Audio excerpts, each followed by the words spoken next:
I'm a computer guy from Colorado. Never expected to be standing up here in front of y'all. Never expected to be looking into our election system. It was the furthest thing that I could ever come up with. I just wanted to kind of retire at some point here pretty soon and then give back to society, help mentor our youth and help do whatever we can to help our young generations be successful in their lives. And then all of a sudden, well, COVID hit, and a few of my recent business ideas got derailed, and the whole world kind of turned upside down a little bit, and we had this very contentious election. A lot of things just seeming to not be normal. Everything's just suddenly started shifting to something very different and foreign, especially for the United States. And I was very uncomfortable with that. So I studied mechanical engineering, electrical engineering, computer science. Back in high school, I did car audio, car stereo installation. I started learning mechanics of vehicles. I was programming software. When I was 10, 11, 12 years old, I ran one of the largest bulletin board systems in the western United States back in the CompuServe and Prodigy days. If everyone had modems, my first modem was a 300 baud modem, and you had to take the handset from the phone and stick it on the modem and put the strap across. And then I got a 1200 baud and back to 9600. Then I had a high-speed US robotics modem, and I had a second phone line on my bulletin board system for paying customers. So when I was 12, 13 years old, I was getting checks in the mail from people all over the country, and my mom was trying to figure out, in 1980 something, why is my son getting checks from people for $25, $30? And I was charging a subscription to the high-speed line for the bulletin board, and everyone else got access to the low-speed line, which was always busy because it was free and everyone was on it, and the high-speed was reserved for paying customers. So I started my business very, very young, and I wrote software for the bulletin board system as well. Quick BBS was the software. I don't know, did anyone run a BBS back in the day? Okay. Oh, there we go. So Boardwatch Magazine, do you remember that magazine? Fortran 4. Okay, excellent. So I was in Boardwatch. I was featured in Boardwatch as a little child prodigy, because no one realized Wizardry BBS was actually run by a 13-year-old kid, where everyone else was, far adults running the same thing. So I had a lot of fun with all that. So I've been doing this a very, very, very long time, since some of the first programming languages.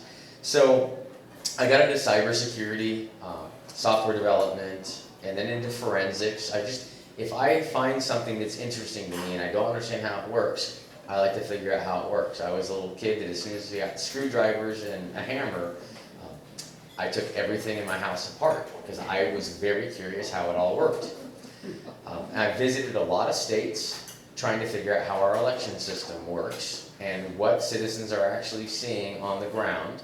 I'm not believing the stuff that we hear on the news and all that. I already know they're lying to us anyway. And so the only way I could believe something is if I saw it with my own eyes, and I figured, well, I guess I'll be flying a lot, because the only way is to actually go there in person, talk to the people on the ground, meet these whistleblowers, and see if they're making it all up like the media claimed. So in addition to these states, we'll go back a few years. This kind of encompasses my mindset. When I was a little kid, my mom took us to a little puppet show. And everyone was sitting there watching the puppets on the stage. I hated it. Didn't work for me. Because I couldn't figure out how the puppets are moving. So I got up out of my chair, and my mom was very upset. Sit back down and stop squirming, stop moving. Well, I got up and I ran to the front, and I just sat there at the front. And now you all know what I was staring at, right? Exactly. I was staring at that. Because that's what I was interested in. I wanted to see what was making the puppets move. And I wanted to watch the strings. I wanted to watch the people pulling the strings. And that's how my mind has always worked. And so when I got into the election system, what I started noticing is a lot of it's puppets. And I wanted to see what the strings were all connected to. Because it was doing things that I wouldn't expect it to do normally on its own. And so I want to tell you about the strings, and I want to tell you about what things are pulling the strings. Now, I don't know the people necessarily that are behind the whole thing, but that's not necessarily really important right now. So how did we get here? How did we get to this point in America?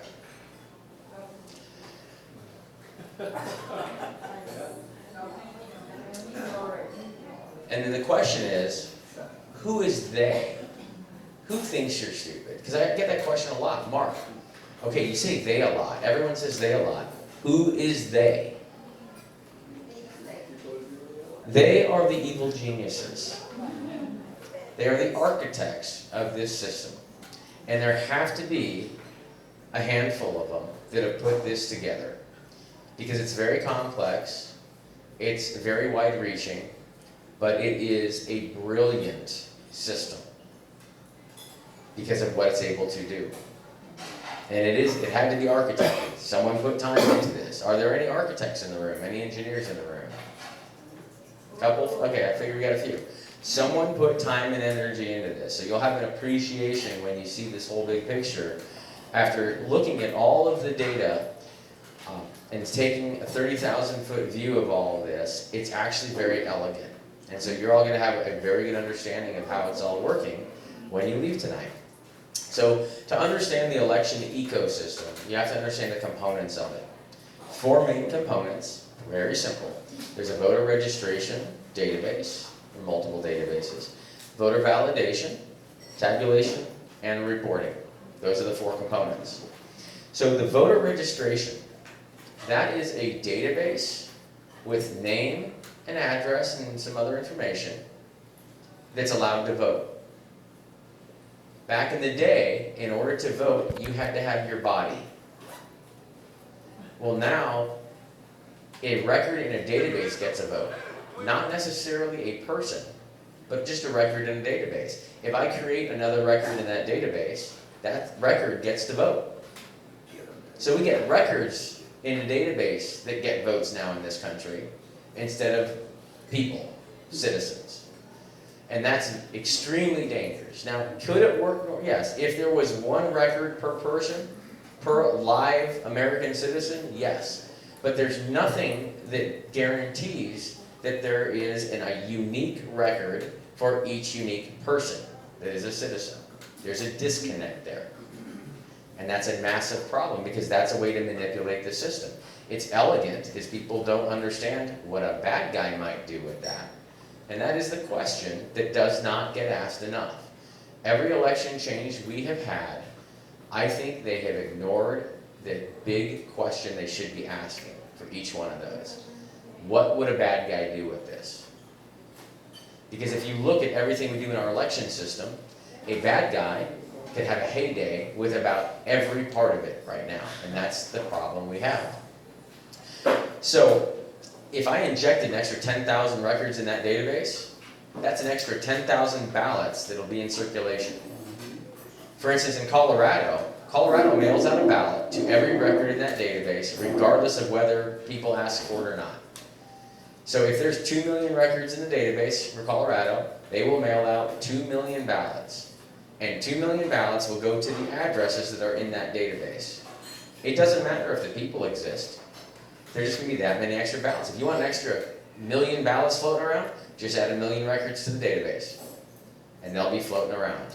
And then if you put addresses on there that, let's say, don't exist, they're clearly going to bounce when they get close to the address, because there's no address that existed. And then they will go back to return to sender, or they'll sit in the post office.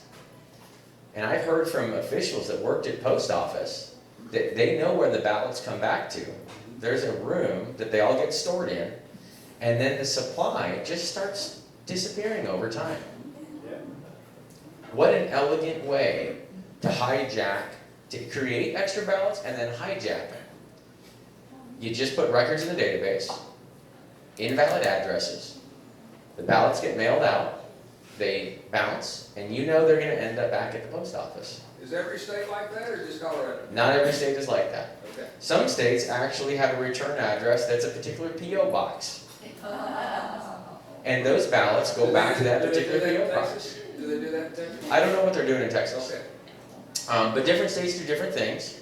I want to give you an idea of what's going on across the country, and you guys figure out what's going on in your local neck of the woods. I'm busy enough with what I trying to collect all this data, but that's how simple it is. And sometimes from those PO boxes, that might be an NGO that they go back to. There might be certain people that have access to them, and then they've got those ballots, and they can open them up, fill them out, seal them back, throw a signature on, stuff them in the mail, and inject them into the system. It's very elegant. So that's why the voter registration system is so important and so vulnerable. The voter validation is the next, and we are told the voter validation system is there to make sure that no illegitimate ballots can come back into our system and get counted. And so there's two components to the validation, one for mail-in and one for walk-ins. So let's talk about the mail-in first. When an envelope comes back that has a ballot in it, it's got to go through a checkpoint, and that checkpoint is signature verification. That's like the TSA at the airport. Everything's got to go through signature verification. Now, unfortunately, in some systems, they don't have any TSA agents. They actually just have the X-ray machine and no agents, and it's kind of like a self-service. And I'm talking about our ballots, our signature verification. People actually aren't even looking at these things. Runbeck has a system called Agilis. And the Agilis system is a computer that scans the scans the envelope and looks at the signature, and then the computer decides whether it matches the reference signature, all on its own without any human involvement at all. I'll give you an example of the use of that. Nevada used the Agilis system. Colorado used the Agilis system. In Nevada, in the county where Las Vegas is, in the 2020 election, their Agilis system was sending the envelopes to the reject pile because they didn't match the signatures according to the computer. The computer didn't authenticate those. The computer said, these don't match. And they were worried that they couldn't tabulate ballots because all the ballots were going to the reject pile. So what do you think they did to fix it? Did they pick them up from the reject pile and try to figure out why on earth are these being rejected? Let's compare them and look at it ourselves to make sure the computer's making the right determination. They didn't bother.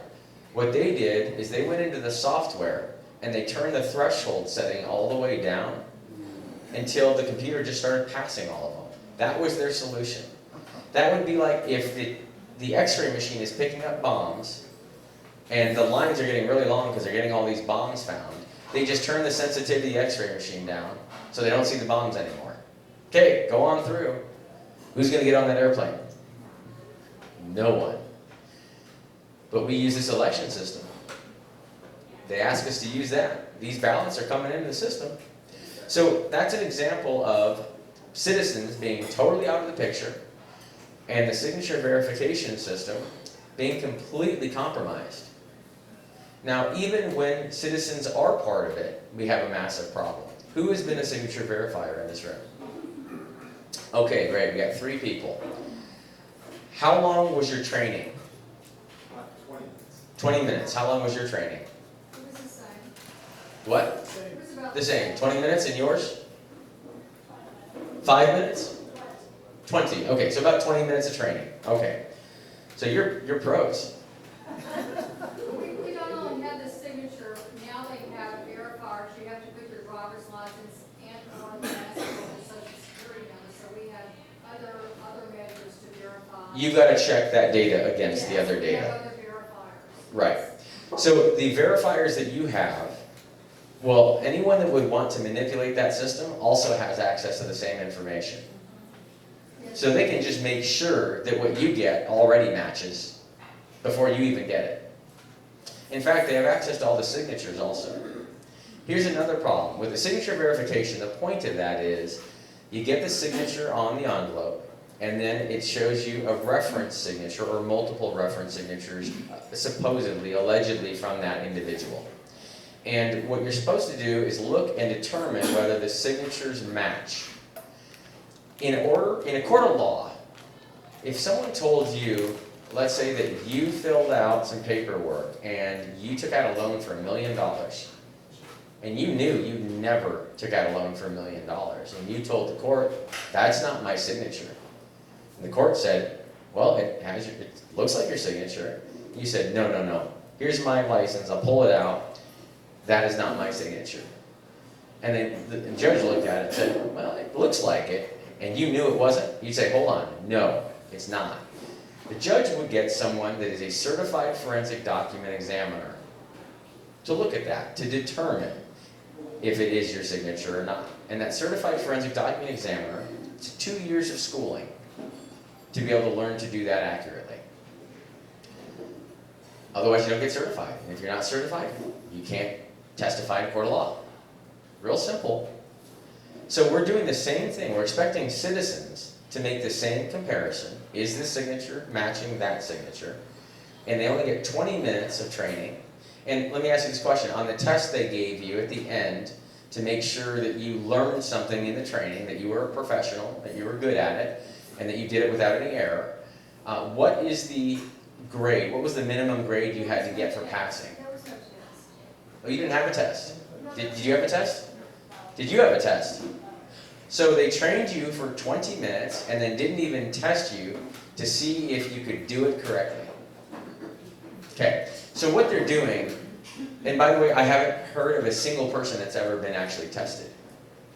If our pilots went through training for only 20 minutes, and then they didn't even put them in the flight simulator to see if they could take off and land without crashing, would you get in that plane? No. No way. But they are expecting us to get in that plane. In fact, they are pushing us in that plane. We don't have any option but to ride in that plane. That is a massive problem.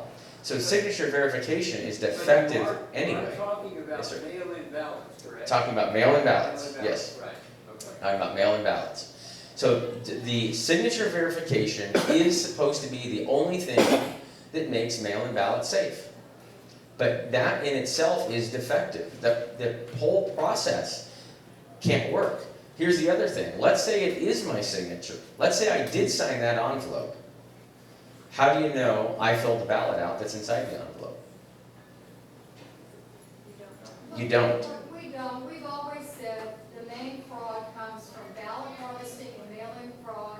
It should be done away with. You got it. We have a doctor's signature that says you can't make it to the polls. And even at that, we have curbside voting. Yeah. No agreement. Yeah, exactly. Ballot is a big Yeah, problem. mail-in ballots Big problem. are a horrible thing. And even, elections administrators I have spoken with all know this also. It is obvious that mail-in ballots is a gatekeeper, is actually, has a defective gatekeeper. And,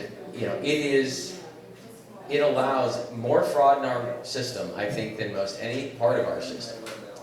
So mail-in ballots have got to go. They will not work. We cannot verify them properly. So let's talk about the walk-ins now.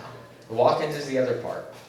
The verification of the walk-ins are electronic poll books in a majority of the country. And the information in the poll book can be accessed by people that aren't supposed to access it. And I have seen proof that it is being accessed and manipulated. I have seen it in Dallas, in Texas. And there are reports that it's happening in other parts of the country in exactly the same ways. So we can't trust the information on the electronic poll books either.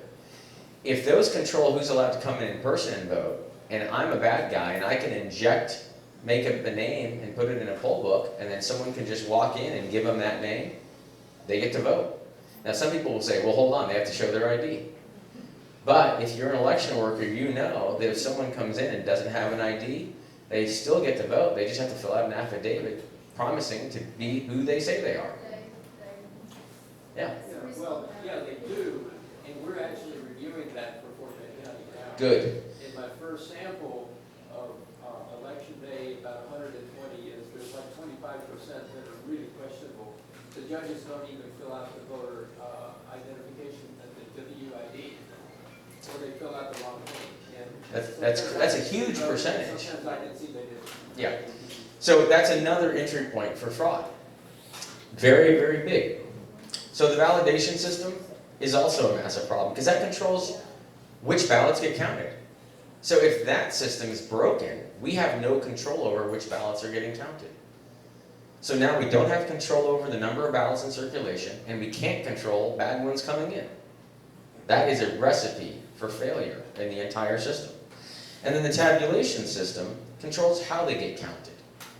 Now, the computers, they can do it properly. There is, you can't say that computers can't do this job. Computers can do it. The problem is, people can manipulate computers in a way that the citizens can't see it. That's the problem. What's going on inside the computer, people can't see and can't understand. And so if I was a bad guy, I would love that, because I could do all kinds of magic inside, and people would just see whatever I wanted to see on the outside. I have actually seen manipulated votes in a tabulation system with my own eyes. Mesa County, Colorado, the image that Tina Peters took, a clerk in Mesa County, who had very good reason to believe there was funny business going on. She took an image of her voting system before the Secretary of State and the voting system vendor came up and forced her out of her office. And then they did an update on her voting system, and that update on her voting system took them 2 days with 2 teams of people, kicking them out of their own office and covering up all the windows. Would that make you a little curious? Right? A little suspect? Of course, it would. Anyone would. And so I got ability to look at that forensic image, being on the forensic team, and we found extra voting system databases that were created during the tabulation process. 3 days into the tabulation process, these new databases showed up in the file system, and there's a 5,000 vote discrepancy between them. That would not ever happen by itself unless someone programmed the system to do it, or somehow someone triggered it to have that behavior.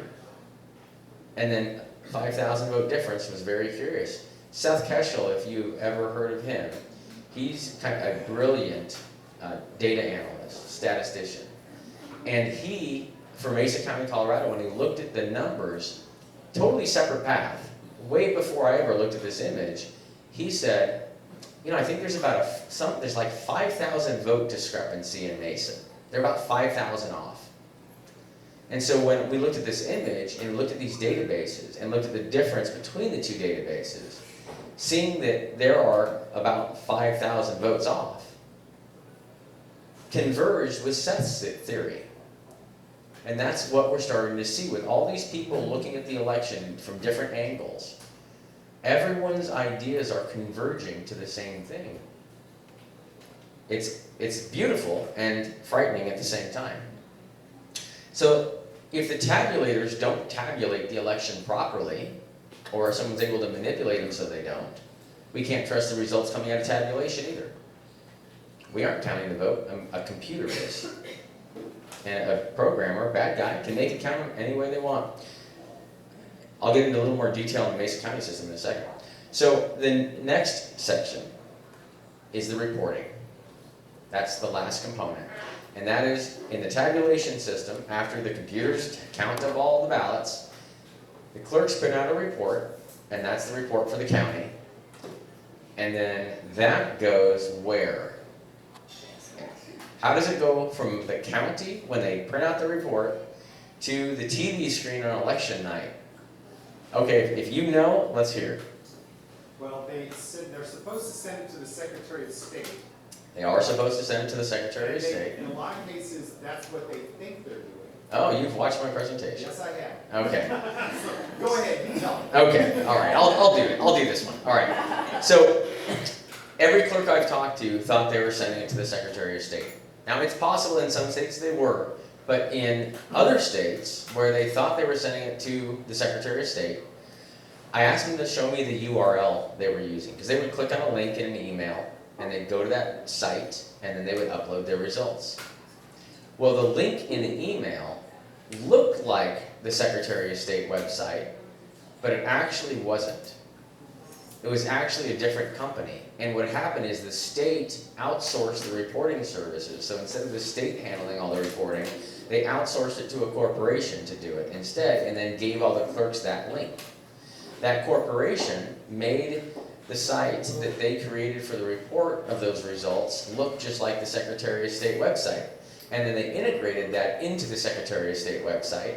So a citizen, when they go to the Secretary of State website, click on election results, it looks just like the rest of the site. You can't tell that it's not that same site.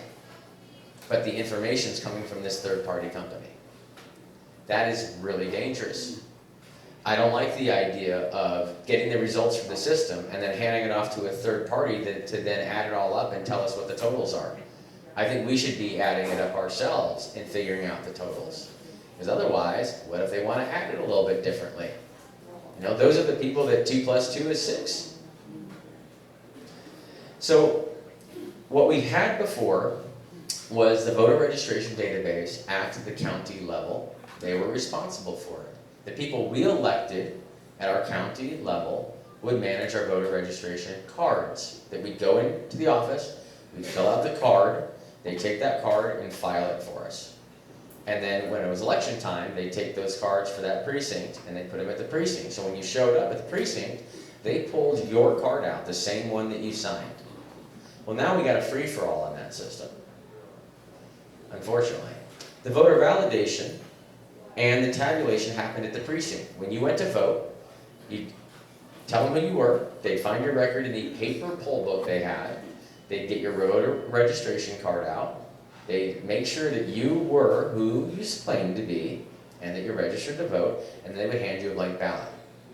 You would fill that ballot out right there, you'd drop it into a box, and you'd leave. And everyone did that, and at the end of the day, they'd open that box up, they'd pull the ballots out, and then your fellow citizens would count those ballots right there in that room. The ballots never left the room. Where do our ballots go now? As soon as they're printed, they get mailed out all over the world, right? So we break the chain of custody right at the beginning. With the old system, literally blank ballot, handed to you, you filled it out, you put it in a box, it didn't go anywhere, they opened the box and they counted it.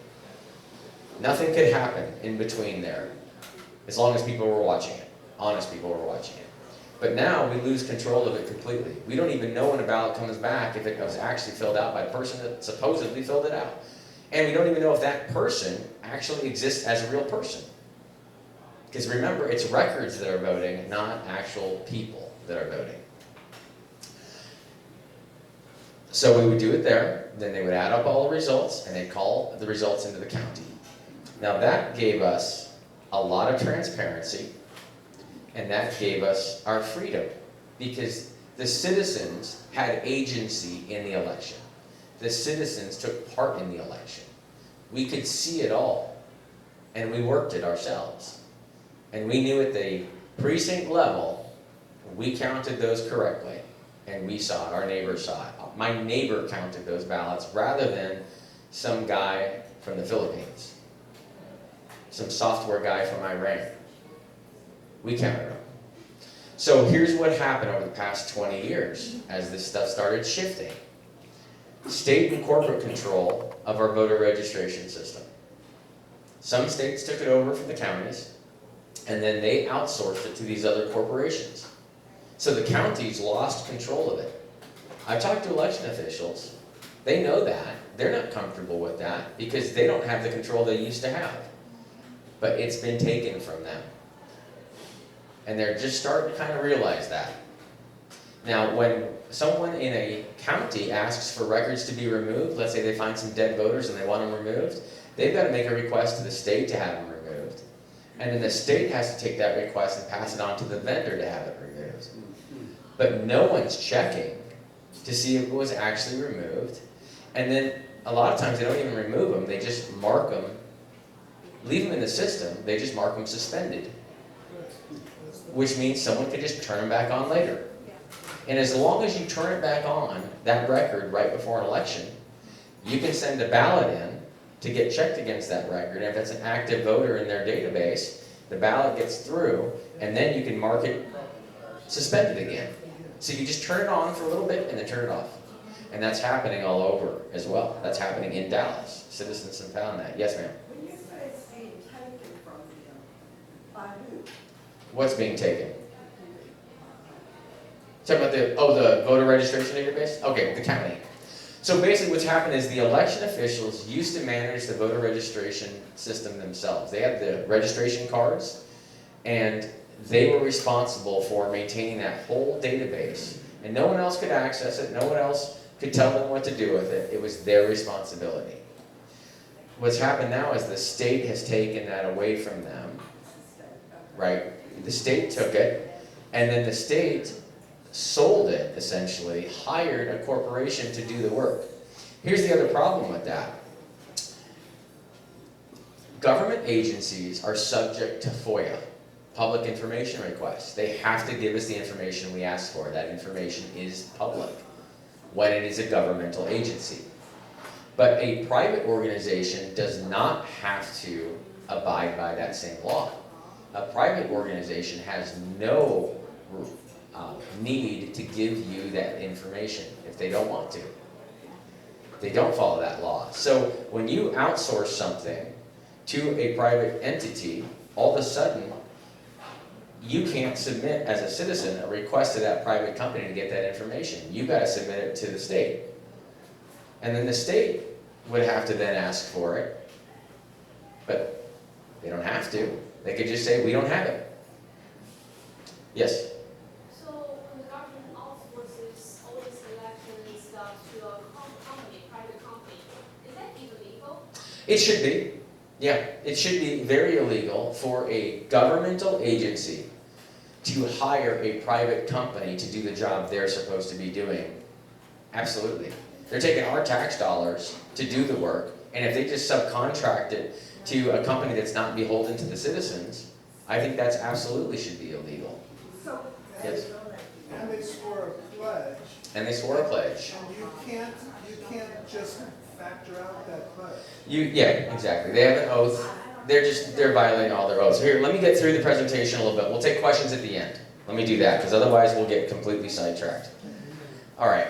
So, Eric is an example of one of those systems. And that was a company that decided they will create this product that takes over the voter registration database maintenance for any state that wants to hire them. And so 32 states actually hired these guys. So 32 states outsourced their voter registration list maintenance to Eric. Now, this organization can control who gets to vote in 32 states. Can you imagine the type of damage you could do to a country if you could control that? We have a decentralized government, right? Well, we did. We're supposed to have one. The reason we're supposed to have a decentralized government is to make sure that power always is in the hands of the citizens. Did I miss something here? Who authorized the state to take it over? That's a good question. I think that's something we need to look into. The legislature did. Okay, well, it turned over to the Secretary of State? The Secretary of State basically made a decision to, first of all, they took the control from the counties and said, we're going to handle it instead. And then they hired it out to a company like Eric, Who So. gave, the legislators. legislature gave? Legislators funded it and the Secretary of State Decide authorized how to do it? Yep. and the county didn't have any say so in that? They couldn't say no. Well, that's what I think should have happened. I think the counties should have just said no, but the problem is when laws are passed, the counties do have to abide by state law. So when you change state law, you chain the counties. So what should have happened is the county should have put up a fight. And they didn't. They just said, okay. You can't do that. Your counties have to start standing up for themselves and pushing back on the tyranny that is occurring within the state. Just like the states need to do the same thing for the tyranny coming from up above. So, If Now, Eric is on its way out, so that's great. That law just got signed, and it just happened to, I think yesterday, the letter came out. You guys, Texas, are out of Eric now. That is huge. And it took a lot of citizens fighting to make that happen. So the clapping should definitely be for all of them. They worked their butts off to get you out of Eric, and 9 other states dropped, so I think that's 10 states now that have left Eric. So they're down to 22, and we need another 22 to dump them. Okay, so this video, sometimes it just doesn't play, it's a little frustrating, but I can play it later if you want to actually see the whole thing. It's a video by an Iranian whistleblower who was bragging about how stupid Americans' election system is. And what they show in the video is they use this free tool they downloaded off the internet. They hacked into one of the voter registration databases. They grab information out of the database. They then go to the fvap.gov website, fvap.gov, you can go to it. It's a military and overseas assistance website to make ballots. So they can create ballots by website. Okay? And so what they did is they went into that system. Now we were sold that system to make it easier for our military and overseas. So we thought, okay, yeah, that's a good idea. We want to make it easier for them. The problem is we made it really easy for the Iranian whistleblower to do it. And we made it really easy for really anyone that knows how to do it electronically from anywhere. And so what he does is he goes in and creates military ballots.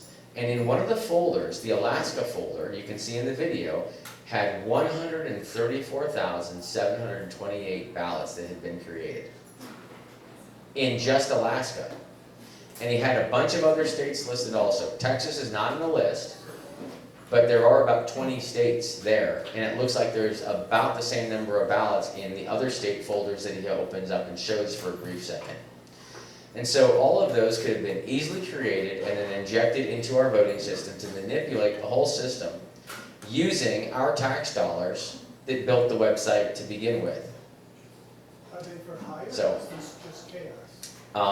Their hackers like to brag, and I think that's what they were doing, is bragging what they were able to do, and they actually have a little video from their computer screen. You can watch the whole thing. So the fact that our system allows this is a massive problem. Then the validation system, poll books. 18% of the country still uses paper poll books, thank goodness. But the rest of the country is using electronic poll books. And that is a massive problem because they can be manipulated.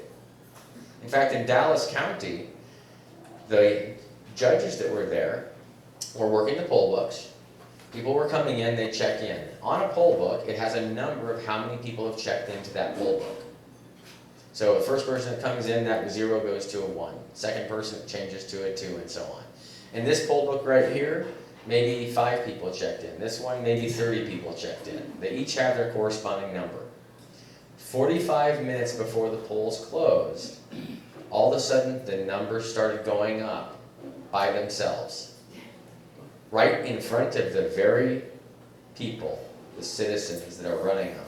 The numbers just started going up, and they're all going, my numbers are going up. And the reason they were looking at their numbers so in-depthly is because they were very smart. They didn't trust the electronic poll books at all anyway.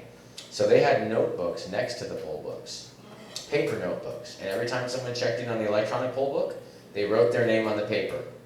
And they were keeping track of the number of names on paper and matching it up with the number that was on the poll book. So they had 6 names here, and they expected the number 6 to be on the poll book.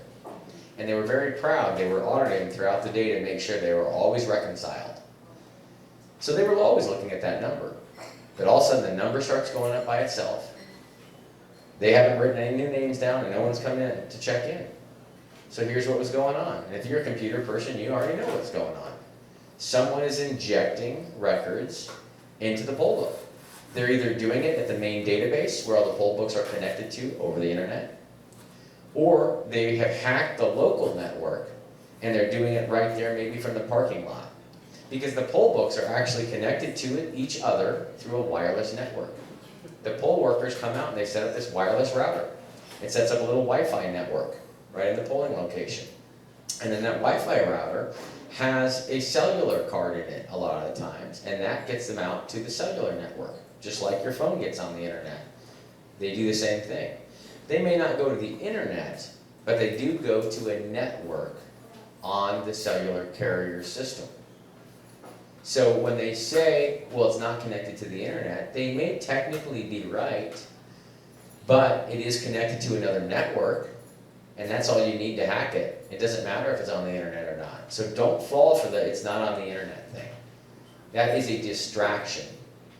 And it's something they can say to make you think it's not hackable, when it's technically correct that it's not on the internet, even though it is still hackable. I saw that when it happened, it was quite shocking. I saw the numbers, I think they closed the polls at 3 something and it ended up at over 1,700. So I called somebody that knows more than I do because I'm not technically savvy. And they said, yes, that happened, but it didn't translate into votes because they were in the poll book, but it wasn't the DS200 where it was tallying votes. Right, but here's what they did. Clearly, you can look for the number of people that checked in, and you should, if 100 people checked in, how many ballots should you have? You should have 100, right? So, let's say you inject a whole bunch of electronic votes into the system. Let's say there's 100 real votes. Did they? Were there any extra votes or was it just the poll vote? Right. So, let's say there's 100 real voters that came in that day. You would expect to have 100 real ballots. If they inject another 100 electronically, that would be 200 votes that came out of that polling center. But if the poll books only totaled 100, that would be a give, right? They would know something's wrong, that doesn't add up. But, so if they inject 100 votes electronically, what they've got to do is they've got to then also inject 100 voters into the poll books. So the numbers match up. So that's all they're doing, is they are making sure the numbers match up. So the election officials and people, when they check those numbers, everything looks normal. Now here's why they were able to see it. I believe there's a time zone issue that day. And I believe what happened is, on some of the systems, they had the time off by an hour because of the time zone, right? And because they were off by an hour, that process ran earlier than it was supposed to run, while people were still looking at them. I believe what was supposed to happen is after they put them all away, after the polls closed, then that was supposed to run. Unfortunately, I think God intervened and made sure there was a time change. And some of these systems, people saw it with their own eyes. I also saw it with my eyes. I saw videos that citizens took of this, and I also saw these machines. Well, the Secretary of State made the excuse from the voting system vendor, they passed on the lie that they were still syncing. Okay? What needs to sync? They were already in sync. Right? So they were actually unsyncing, is what they were doing. Right, they were desyncing. Or they were syncing with the number of electronic votes they actually injected. That's probably what they meant. Right? Yes, we were doing the cover-up. Give us a break. It took a little time to do it. I saw these things 2 weeks later. They were still syncing. 2 weeks later, they claimed that the internet connection wasn't fast enough. Which state was this? The state of Texas. Yes. Yeah, back to 300 baud. Yes. I have a question. When I went to my polling station, they told us to have our cell phones turned off. Is that why they want them turned off, so that we can't see that there's Wi-Fi networks in the voting room where you're not supposed to have any? Well, I will say there's a number of reasons why they may not want you to have your cell phones on. They don't want anyone taking pictures or videos, because, they don't want transparency in that. They don't want you recording something like that happening, that video getting out to the public. They also don't want you poking around and seeing the wireless networks. Now, if I'm a bad guy and I'm going to use a wireless network to manipulate something, I'm not going to do it with a network network name that's advertised. I will do it with a hidden network. Before I got into the voting area, the line was long enough. Yeah. It was before they told me to turn it off, and I saw there were Wi-Fi networks. Well, of course So there are. when I went into the voting room, I said, I want to see if they're still here. And they had to call some judge, and then she came, and I said, I actually want to see the machine that took my ballot, to see which company made this, and is it plugged in? And Right. they wouldn't let me do that. I understand. And again, I'll repeat this. It doesn't matter that you see a wireless network. If someone wants to manipulate it, they'll just do it with a hidden network. What I would do, if I was a bad guy and I didn't want you to see it, do you know that every wireless device you have is capable of a bunch of different frequencies? That's what that wireless channel is. It actually corresponds to a frequency. And in the United States, you can only use these frequencies. And if you're in another country, you can use more frequencies. And if you go in and you tell the device that it's in a different country other than America, it will open up these other frequencies for you to use. And if you do that, you can, now illegally, because the FCC doesn't want you using those frequencies, but you could program, I could do this with my cell phone. I could just tell it it's in Europe, and it will use different frequencies for its wireless. And then someone else's phone that's programmed for US frequencies will never see it, no matter what, because it doesn't look at those frequencies. That's a subtle way that you could create a wireless network that no one would be able to see on their cell phone. You would need a spectrum analyzer in order to actually see it at that point. Now, it doesn't have to be Wi-Fi. It could be Bluetooth or NFC, near field communication. Or it could be a proprietary wireless. It's a frequency hopping type of wireless that you would never see. It bounces around different frequencies. It's totally proprietary that no one would ever be able to detect. There is no way to control wireless. Period. Unless you turn off all wireless everywhere. Well, not even jam it. You'd have to turn it off and detect nothing. Because if you jam it, there's still wireless around. Because then your jamming signal is there. So basically what you're doing is you're covering up all the wireless with a bunch of noise. I can still get something through that if I'm close enough. If you turn the transmitter up enough and you're close enough, you could still get it through there. Okay. So, trust me, the bad guys can do amazing things with technology. Electronic poll books are a problem. We cannot trust them. We already know they're being manipulated, even in the state of Texas. Ours is on Wi-Fi. So, and the Wi-Fi they used was hacked in 2018. It's just a hockey puck. 2018, think about that. Why would they use wireless technology that's so old, it was hacked in 2018, when they could just use newer technology that's already on the devices they have, but they don't turn it on? Well, There's a reason.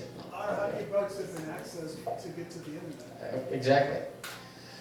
So in Texas, 1.4% of the counties are using paper poll books. The rest are all using electronic. Now I've talked to some of those counties that have paper poll books and they're very proud of them, and they have right to be proud of them.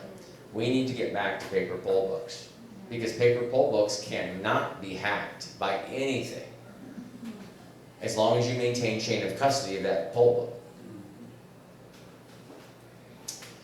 So the tabulation is the next. These companies are the ones responsible for counting the votes of the American citizens.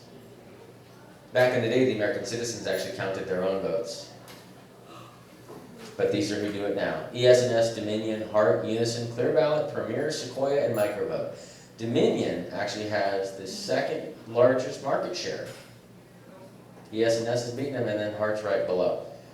Now, in Texas, you got ES&S and Hart, about a 50-50. And 0.1% of Texas hand counts. That's absolutely frightening, but at least there's, I think, one county that hand counted. So they all know that modems are a bad idea in voting machines. There's never been a dispute about that. In fact, they told us there's no modems in voting machines. And then what did they do? They started removing them from the very voting machines they told us didn't have modems in them. They lied to us. They don't even care. They literally just lie and wait for us to find it out, and then they shrug their shoulders and say, oh, we'll take them out now. But not everywhere, because Colorado has them still. In fact, in Mesa County, Colorado, we found 35 of the voting system machines, the devices, the computers, had wireless cards built into them. They ordered them with wireless cards. And when you order something from Dell, you have to pick every component that goes into it. They pick those systems. They know they're ordering a voting system. It's not like they're saying, I think I'm going to order a system for our secretary. We might repurpose it and use it for a voting system. No, they know they're ordering voting systems because they're selling voting systems. But they ordered them with wireless cards. That is the frightening thing. And we found 35 of them. They're small. I mean, actually, they're a lot smaller now. This is actually a pretty big one here that was in the machine. And I'll show you, this is the motherboard. In one of the tabulators used in Dominion, which is the second largest market share in the country. Can you see the wireless device? Could a clerk see the wireless device even if they were allowed to open it up to make sure there wasn't a wireless device in it, which they're not allowed to open it. But if they could, would they even know what they're looking at? No way. So I'll zoom in. There it is. And also notice the board is made in China. Okay? So nothing against China other than China does not like this country. They want this land. And I don't trust them. And they've already attacked us in a number of different ways. They control so much of everything we have here. They make all our boards, and it would be so easy for them to take and embed something into every board that they make for us.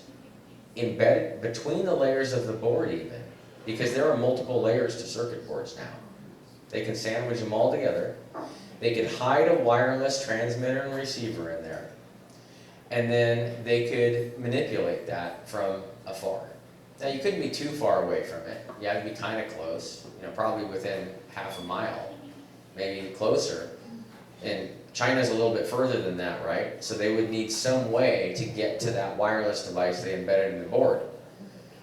Well, what I would do is, if I was a bad guy and I was in China, is I would create that, and then I would say, okay, now we've got to get other little wireless transmitter and receivers, scatter them around all the cities, so we can connect to all the circuit boards that they're using.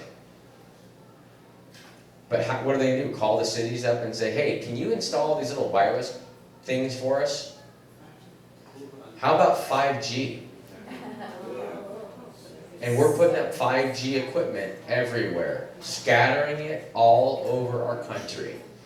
Isn't that a perfect place for them to be able to manipulate all the little boards they make for us? We're putting it in and we're paying for it. And we're being told you need this so this little spy device that you carry around with you, this little marketing device of theirs, can be faster. I think we are setting ourselves up for a massive, massive takeover. It's the stupidest thing ever. We should rip out every piece of infrastructure with something and replace it with something we make here. We cannot trust a non-friendly nation state to be providing all of our stuff, not to mention our medication. I mean, it's the same problem. Right. They've got us by the you-know-what. So the next slide is Pete Lichtenheld of Hart Intercivic Voting Systems. And this is a really important quote of his. He testified right before me in Kerr County not too long ago. And I could not believe he said this. And we prayed. We all prayed in a circle outside the commissioners' meeting, before the commissioners' meeting. And one of the prayers from one of the citizens was that God will force them to speak the truth. And God was paying attention that day, as he always does. And this man spoke truth. And we'll have to test the audio here. To have our system penetration tested, hacked basically, to find out are there weaknesses and what can we do to fix those weaknesses, right? To make it less hackable. And I'll fully admit, anybody who says something's not hackable is a fool, so anything can be hacked, right? But it takes access to the thing, knowledge, and mostly time. So again, we pay to have our system penetration tested, hacked, basically, to find out, are there weaknesses, and what can we do to fix those weaknesses, right? To make it less hackable. So they pay to find out what weaknesses their system has. You'd think they would know that if they designed it. But they pay someone to hack it, to make it less hackable. Not to make it hack-free, just to make it less hackable. Who would use a system that's less hackable? This new plane we made is less likely to crash. Okay, well that sounds good. At least it's not really likely to crash, just less likely is better than really likely. There's no way to make something unhackable. So at least he was honest in that. Anyone that says something's not hackable is a fool. He's right. Anything can be hacked. Right there, that's the voting system vendor saying that. What more do we need? Why are we still buying these systems? He then went on to tell us about the QR codes on his system and how they are listening to all their customer complaints that humans can't read the QR codes, so they're going to get rid of QR codes on their ballots. I was shocked that they are actually taking the steps to do that, because I know as a computer guy what can be hidden in a QR code. And then he goes on to say, the only thing we're going to keep the QR code for is the precinct number. So their software apparently now reads all these words. I'll use the pointer here. It can read all these words here, but it can't read the word precinct, I guess, even though precinct's one of these words. Why on earth would he have made that comment? We're not going to use the QR code anymore, and then the only thing we're going to use the QR code for is the precinct number. So I don't know if you know what's in the QR codes on ballots, but what they claim is the computer reads the QR code, it doesn't read the human readable stuff down here. So when it prints out the ballot for you and you look at it and you say, yeah, those are all my choices, it's actually encoded in there, they claim. So you would think if it is encoded in there, in the QR code, if you decode that QR code, you would see all these words, right? That would make sense. Well, when you decode the QR code, it's all garbage. It's all garbled, encrypted information. You can't read it. So not only do they put it in a format that a human can't read by themselves, then they encrypt the information. So if you happen to use something to decode the barcode, you still can't tell what's in it. What are they hiding? All this thing has is some choices on a ballot. What is the big secret? I would like to know what the big secret is, but I think I already know. If I was a bad guy, I would encode an algorithm in the QR code. I would put stuff in the QR code to tell the voting system how to respond differently. So I wouldn't make a voting system that's necessarily hackable, but what I would do is I would watch the election, I'd figure out how many extra votes I want for a candidate electronically, then I would custom print a QR code on a ballot from my house. I might make 100 of them, and I would put them in the mail. And I would know that the election officials are going to eventually get those out of the mail, and they're going to feed them through the machine and deliver my adjustment for me. Can you imagine that? How easy that would be? And these guys really like the QR codes for some reason. I think they might be doing that. And it would be so easy for them to do and not get caught. There'd be no way anyone would know it's happening. Unless you looked at the source code, but they won't let you look at the source code. That's a big problem. If you go to buy a car and you want to open the hood to look at the engine, and the seller says, no, you can't open the hood, are you going to buy that car? No way. Yes? We need you to hack that, see if it can be hacked for us. What was that? I said, we need you to hack that QR code to see if it can be hacked. To hack it to see if it can be hacked? I'm telling you right now, Yeah. It can be used to manipulate the systems if they wrote the software. Yeah. So they also play a lot of other games with this. This is a psychological game. This is a messaging game as well. That's another one of their weapons, is messaging. For instance, one example right there, Dominion Secure. They put the word secure right there on their website, right next to their company name. So when you read Dominion Secure, you associate the word secure with their product. Little subtle things like that. And they all do things like that. They all have this security section on their website now, right at the top. And almost all of them have it in the same place too on their website. It's almost like they all got together and said, all right, let's put it as our second to last menu item. It's bizarre how similar these companies are. Then they go on to tell you about all these security features they have. I've looked at these images. I checked. They're not using these security features. They say multi-factor authentication features. Yeah, they have features.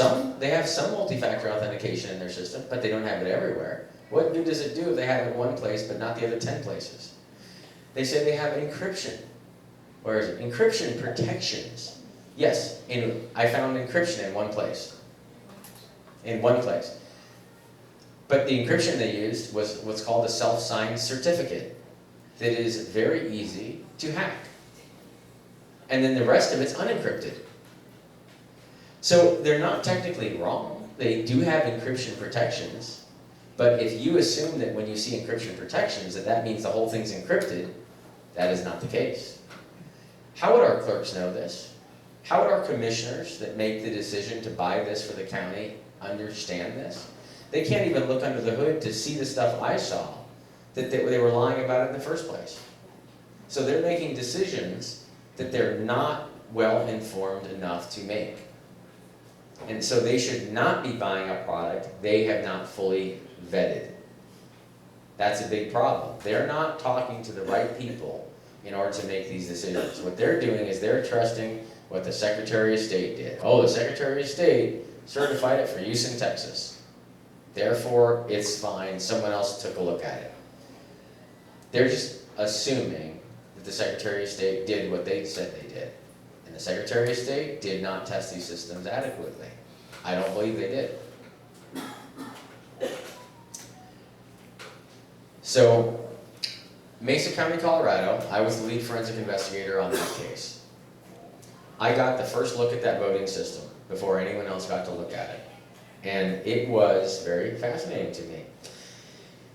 The first time I looked at it, I looked at the before and the after image to see what differences there were. So there was a before image that Tina took before the Secretary of State and the vendor showed up. And then after they did their 2 days of behind the scenes window covered work, she took another image and we compared the two.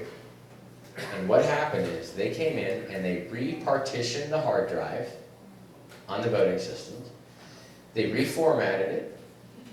They installed a whole new operating system and a new voting system on top of the old one, overriding everything on that drive. All the log files, all the other databases, everything, just perfectly covering up tracks. And so if Tina did not take that image, there would have been no way to recover and see what was on there before. And they didn't just do it in Mesa County. They did it in every single county in Colorado. And they didn't do it in just Colorado. They did it in every state they had systems in. In every state and every county. They installed what's called, again, remember that messaging thing I told you about? The trusted build is what they called it. They had to put the word trusted as the first word to make sure you trusted it. The trusted build, not the they didn't install the untrusted build, don't worry. Calm down, it was the trusted build. So you can trust it. And you can trust them. Because they would never lie to you. Just one Yeah. quick comment, Mark. That similar thing was done in Hayes County, Texas for the heart system. Yes. All the vendors do the same thing. They may not call it a trusted build, some of them do. but they all do the same thing. They seem to install these updates right before elections. Sometimes right after testing, before the election gets run. Why are you making changes to the system right before an election? And then they seem to do this thing right after each election. They install these other updates. Well, I think that's when they cover their tracks up. It's pretty simple, and they're doing it right in front of us. It's not like they're even hiding. Yes, sir. I'm assuming there's someone else knows what you know about it. Yeah. Is anybody that's in the right position? There have to be people that understand it as well or better than I do, yes. Is there anybody of those people that can cause accountability for those people who are known? No. Unfortunately not. What do Because they do to correct it? these people have captured so much of our judicial system and our legislative system. That's why I'm here. Because I've told everyone up top. They're not doing anything about it. I've been screaming this up top for years. No one will do anything about it because they know it and they want the system in place. So the reason I'm here is to make sure you all know about it so you can do something about it in your counties. That's why I came to the counties. I didn't know any other way to get the message out. And the media certainly won't help us spread it. You think the media would be all over this. You'd think that if poll book numbers are going up on their own, you would think that would be a great media story, right? Blow this up, find all the states it's happening. They should have been talking about that solid. There should have been no other story on the news other than that. Not a peep. Why? Look who owns the media organizations. Look who owns the voting systems. Look who owns Big Pharma. It's all the same people. So I got to look at the system. That was the first report I did, and I did that with someone else. Very, very, very smart guy, Mr. Gould. And report number 2 is actually based on some stuff I wanted to do. I wanted to see how simple is it to manipulate the system. How secure is it really? They tell us it's secure, is it? So I was able to boot up an image of the voting server just as though I was sitting in front of the real server, but I was actually in a simulation environment. It's called a virtual machine. So I opened it up in the virtual machine to look at it. I clicked on the start button and I found a piece of software that was on there right in the start menu. I clicked on that. It asked me for a password. I just clicked connect without putting a password in. It took me right into the back end of the database system on this voting system server, bypassing all the Dominion application stuff, going right to the back end behind all the monitoring. And I was able to get into the database and flip the results of the election in less than 1 minute. Which means any clerk that has access, or anyone in a county office that has access to that server, could sit in front of it and change the results of any election they wanted to. That is frightening. The voting system software comes with that software pre-installed on it. The image they give you from the vendor already has the backdoor utility installed on it. Isn't that a great feature? How on earth would you think that that would be an okay thing to do when you're supposed to have a secure voting system? You actually put the backdoor software right on it. And then I wanted to see, okay, that's sitting in front of it, but what if the janitor came in? And the janitor didn't have access to the server, but the janitor did have access to the wall jack, and the janitor plugged in his Ethernet cable from his laptop into the wall jack in a room adjacent. Could he connect to that server? And so I assumed that it's using the same wiring and maybe they have it on the same switch. So assuming that the wiring gets it to that network, could he with his laptop get into the voting system server and change the results of an election? Yeah. Turns out it took me 10 minutes, and that's because I had to download the software from Microsoft. It's a free download for that backdoor software. It's actually a normal piece of software that a developer would use, but you should never have it on a production voting system. I downloaded it, I installed it, I ran it, I connected it to the voting system server, And I was able to flip the results of the election using my laptop. So it didn't even have to be a system that was provided by the voting system vendor. It's open enough that it allowed that. And it gets a lot worse. I then took my iPhone out. And remember those 35 wireless devices I talked about a few minutes ago? I enabled one of those, I simulated one of them being enabled. I connected my iPhone to that network. I downloaded this free tool, FING, from the App Store. Then I ran it, and it scanned the network, and it found the voting system server. And it found it had a bunch of open ports. This is just some of them. And an open port is like an open door to a building.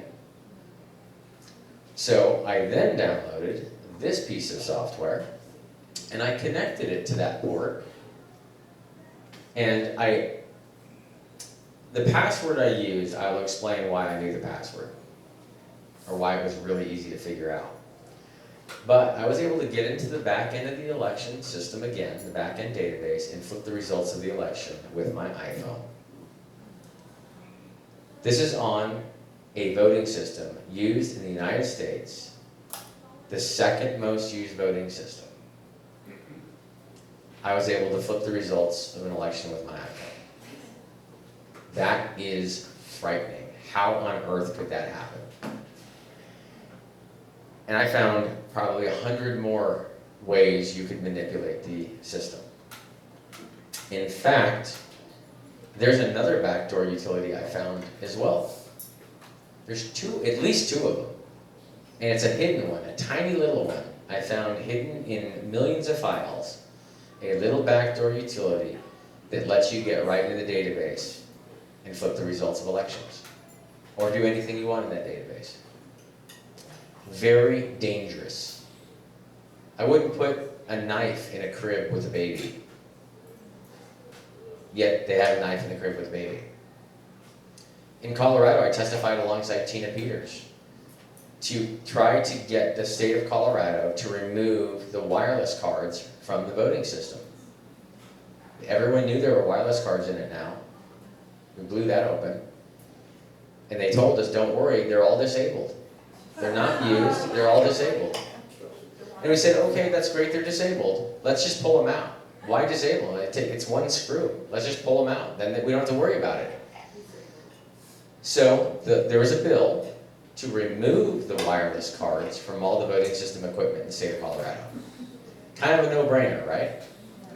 We all talk about it for 2 hours. Everyone testifies. I talk about how dangerous it is. Tina talks about how she didn't even know there was wireless in there, and that everyone says there shouldn't be wireless anyway, and everyone says they're disabled. So let's just pull them all out. It doesn't cost anything. It takes maybe 5 minutes per computer. A county might have 35 computers to remove them from.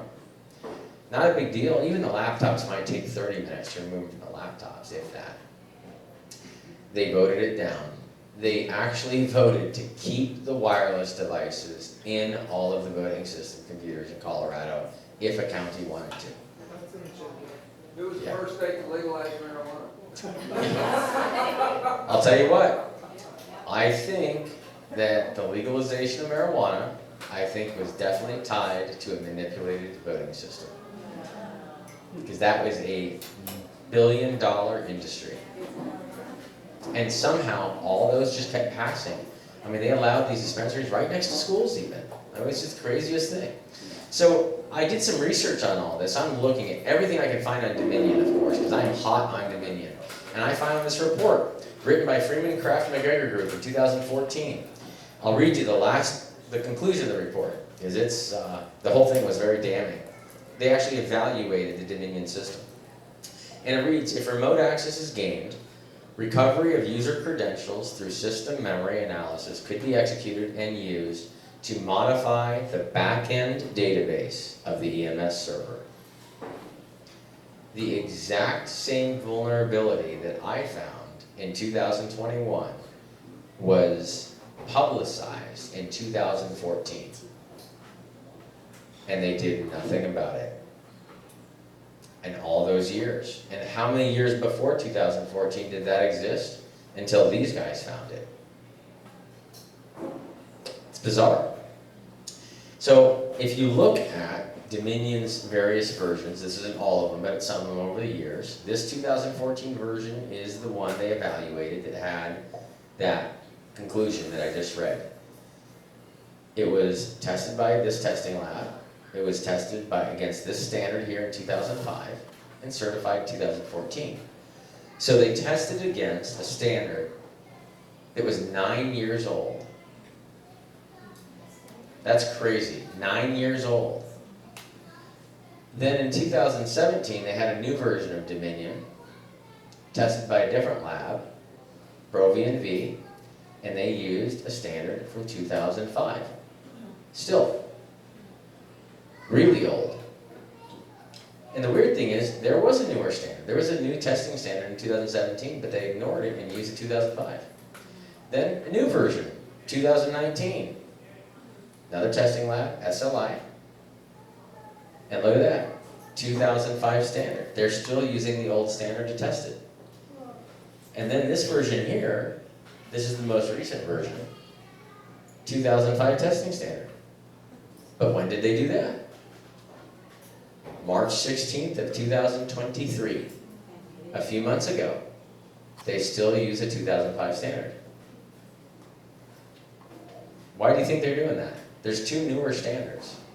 They're still using one that's in 2005. Do you think there have been any new security vulnerabilities found since 2005? Oh, yeah. All the time. Yeah. New viruses since 2005 maybe?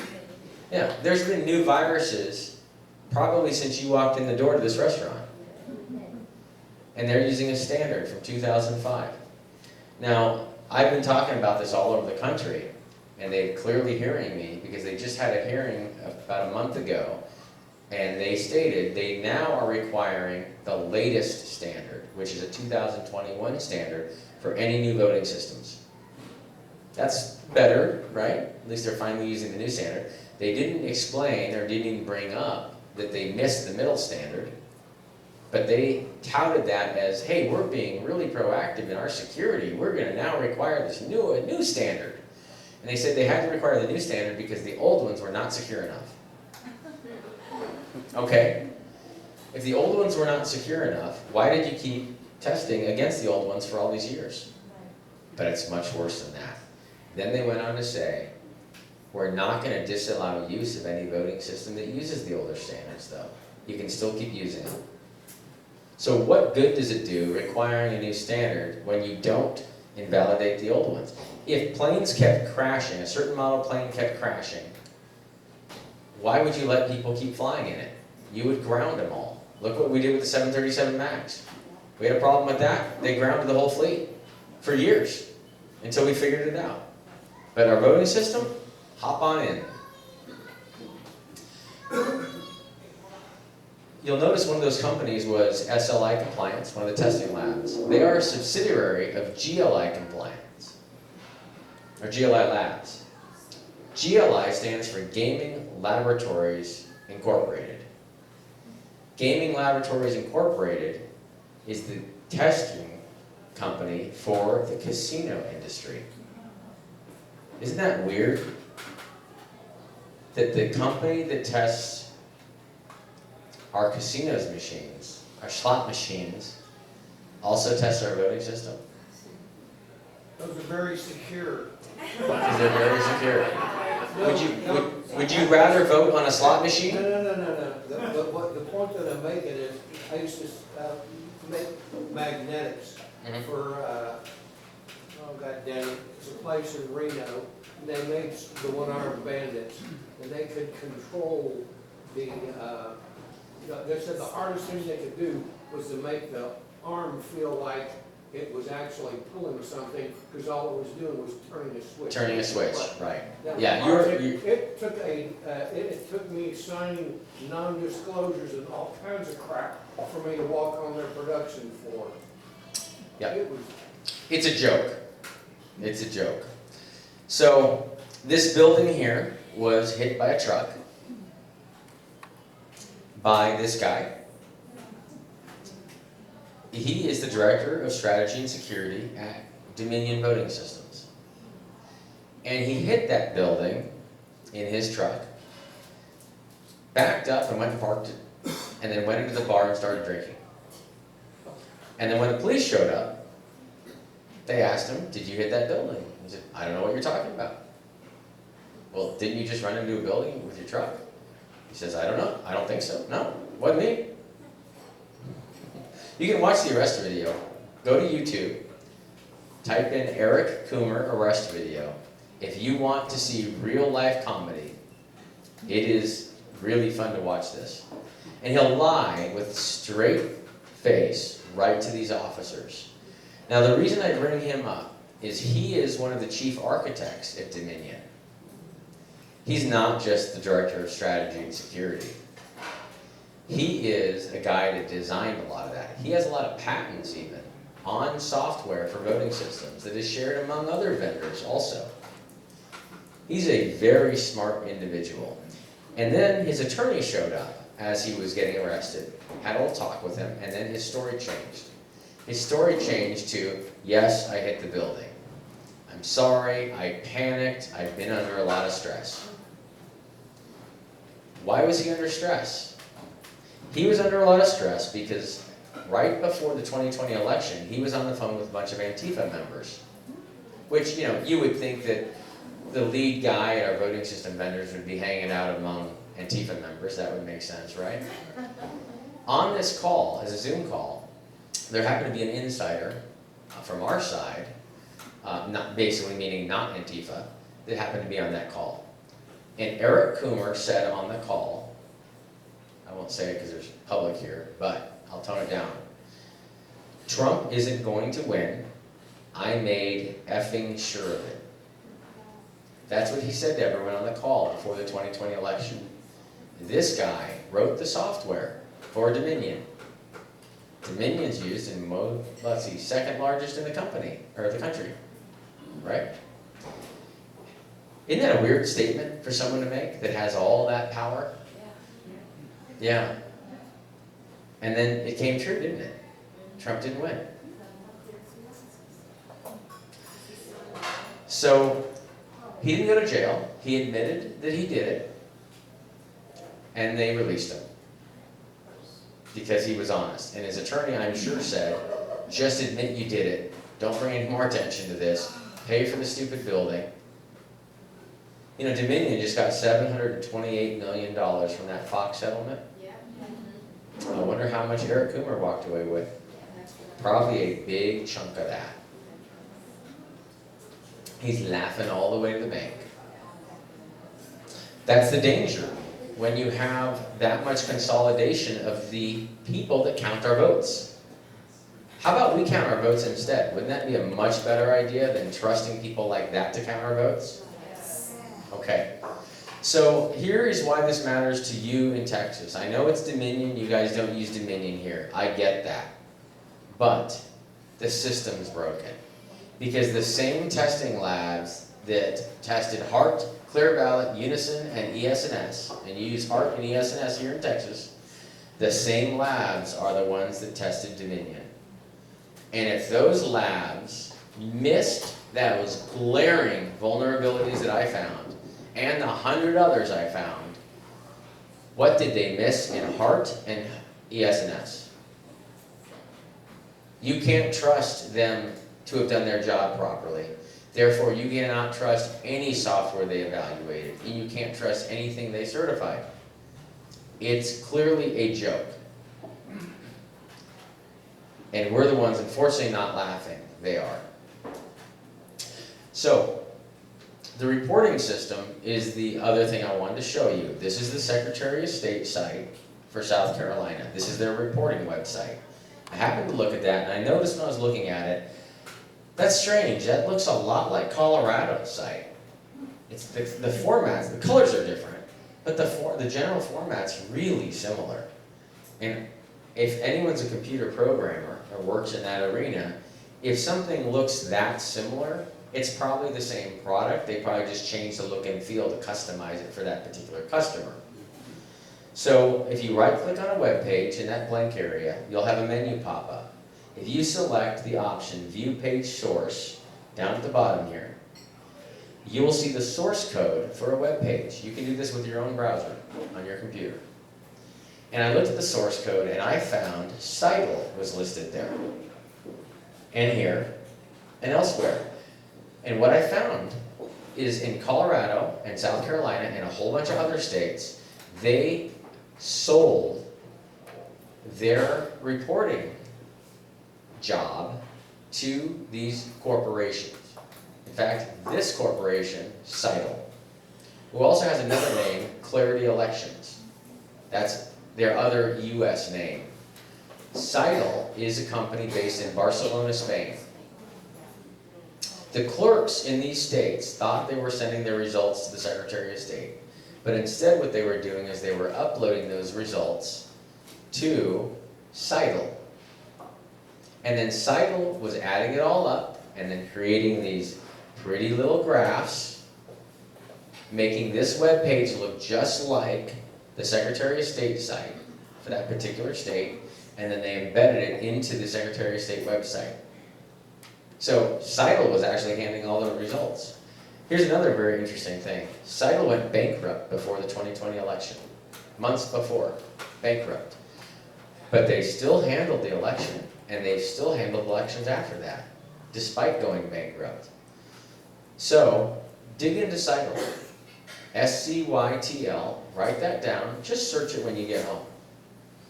It is fascinating to look at the history of that company and how intertwined they are in the US election system. Very dirty. We should not be outsourcing our reporting. What we should be doing is reporting our results right at the precinct level to the entire country, bypassing these third parties.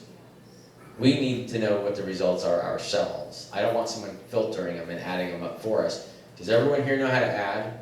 Yeah. Can you all add Yeah. results from precincts to get to your county results?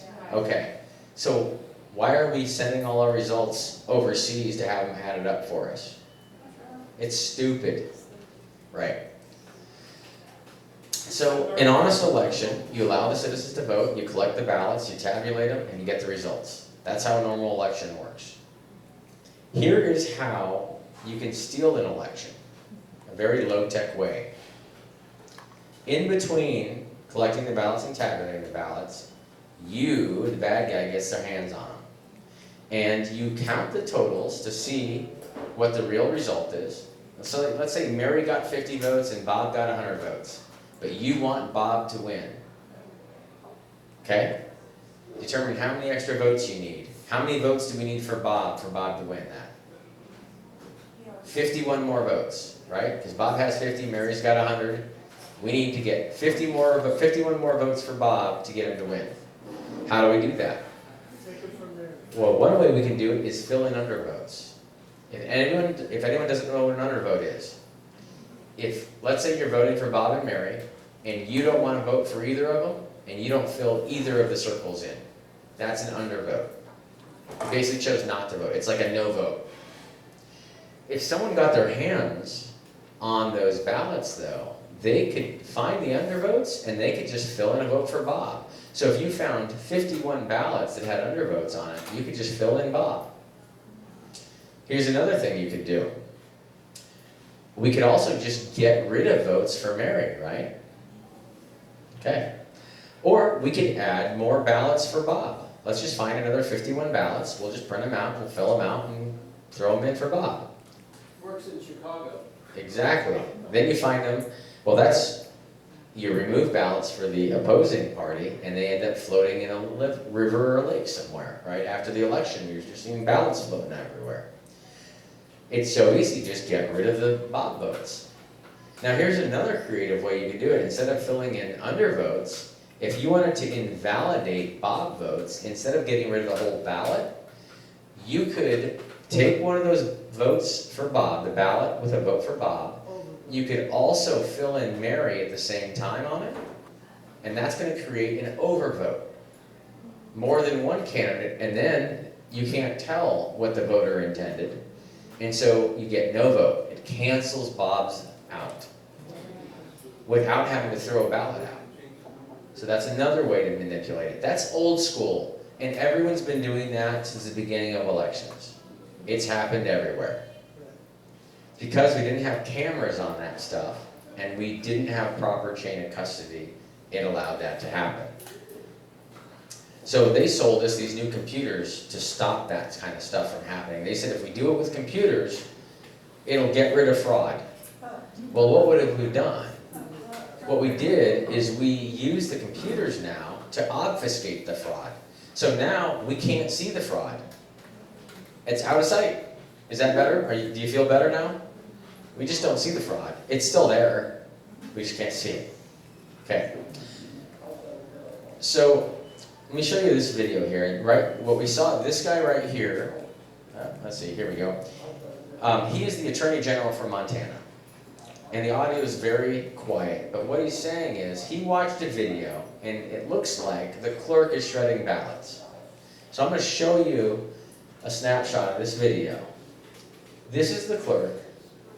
She is standing in front of a paper shredder. I'll back up a few minutes. She went into the room in the back corner with a stack of envelopes with mail-in ballots in them. She was in there for a little bit, and then she came out with a stack of paper. And the paper was tri-folded paper, looked just like ballots. And she went over to the paper shredder and shredded hundreds of them. Then she went back into that back corner room and came out with another stack of ballots and went into the tabulator room and tabulated them. Crystal was running for re-election. She was on the ballot. Running the election, doing all this by herself, and didn't realize the surveillance video just happened to get this little tiny sliver and was able to see her do all this. She won the election. Are you shocked? She won by 87 votes in this little town. So clearly what she did is she went into that room, she probably filled in undervotes, she probably realized, I can't come up with enough ballots to win, so she found out how many ballots she needed to get rid of her opponent, and went and shredded them. And then those citizens, not only did they lose their vote for the other clerk, or candidate for clerk, but everything else they voted for, they lost. It got stolen from them. Yes? If you work in an election office and you're mailing out the mail-in ballots, you pretty much know what party you're mailing out those mail-in ballots to. Of course. And so when they come back in, it'd be really easy to find the ones to get rid of. It's really easy to grab the stack that Of course. You wouldn't even have to open them, really. If you kept enough track of them, you would know, you could mark the envelopes a little bit differently. Some of them go out in different colors. Yeah. I mean, it's so bad. The whole system is set up so poorly, and it's so out of our controls. We're the ones that are supposed to give oversight to the system. We aren't allowed to give it any oversight. So there's no one watching it. It's a total free-for-all for whoever can cheat the most in whatever way they want to cheat with the system. Yes, sir. Are you saying when you have an entire ballot sheet from a voter, and there's one undervote on that ballot, his wife's seen it? No. If there's an undervote, that means someone didn't vote for anyone in a particular race on the ballot. So what you could do if you were a bad guy is you could just fill in one of those choices, and that would essentially give another vote for that candidate. It's just that candidate? Just that candidate, right. Yeah, and if there's an overvote, it would only cancel out that one race, it wouldn't cancel out all of them. But if they shred ballots. If they shred the ballot, that's getting rid of everything, yes, of course. How about if you had a third selection and said needed? Well, And they have to fill out. that might actually be a good idea to have. My suggestion for now, if they don't have that, I would not leave undervotes. Always vote for someone, or make an overvote. Vote for all the candidates in that race, because that will also cancel that race out and not give someone the opportunity to fill in an undervote. It'll force them to just start shredding ballots. You're welcome. We'll make it easier for them, right? What it does, it kind of channelizes them. It takes away one of their little tools, so they have to do something different. Yes, sir. Just to, a quick comment, not take too much time here. You recall that what Professor Clements pointed out in New Mexico, where they had machines where they would put the ballots in, you would reject the ballot, then they would put the same ballot back in the machine and they would accept it. And they were running out of ink in those machines. So it looked like the machines were literally doing just what you're saying here, automatically filling in undervotes the way they want. Well, I don't know about that. So, depending on the type of machine they had, they might have had a machine that was a tabulator that also puts a date timestamp on the ballots. And I've seen this like in a lot of Dominion systems. If you look at the images after the fact, they actually have in the ballots, if you look at the ballots, there's actually a stamp on them as they go through with a date and time. So that might be the ink they were talking about. Very well. I have to look at it. I don't know. The other thing that's kind of unique about me is I have trashed Dominion a lot in this, but they deserved every bit of it. I have also stood up for Dominion when someone has made a claim that's not true. And it hurts to have to stick up for them, but I'm about the truth, not about an agenda. And some people just want to trash them for whatever reason. No, I'll call it out. I call it like I see it. If they're doing something wrong, I will call it out. If they're doing something right, I'll call that out too. And I'm not going to let someone badmouth them if it's what they're spreading is false. I just want the truth out there. Yes? Mark, if you open the ballot, you see vote for one or none. That's the way you start the beginning of the ballot when you scroll down. So if you look at a ballot, in a given ballot, there are several places under vote, and I'd still be able to submit that ballot. So what if we go back and say, oops, we have a problem, we haven't voted on this and this positions? If they have to go back and select those areas, that means to make zero undervote. Does that make it, to correct that problem, what you say? Possibly.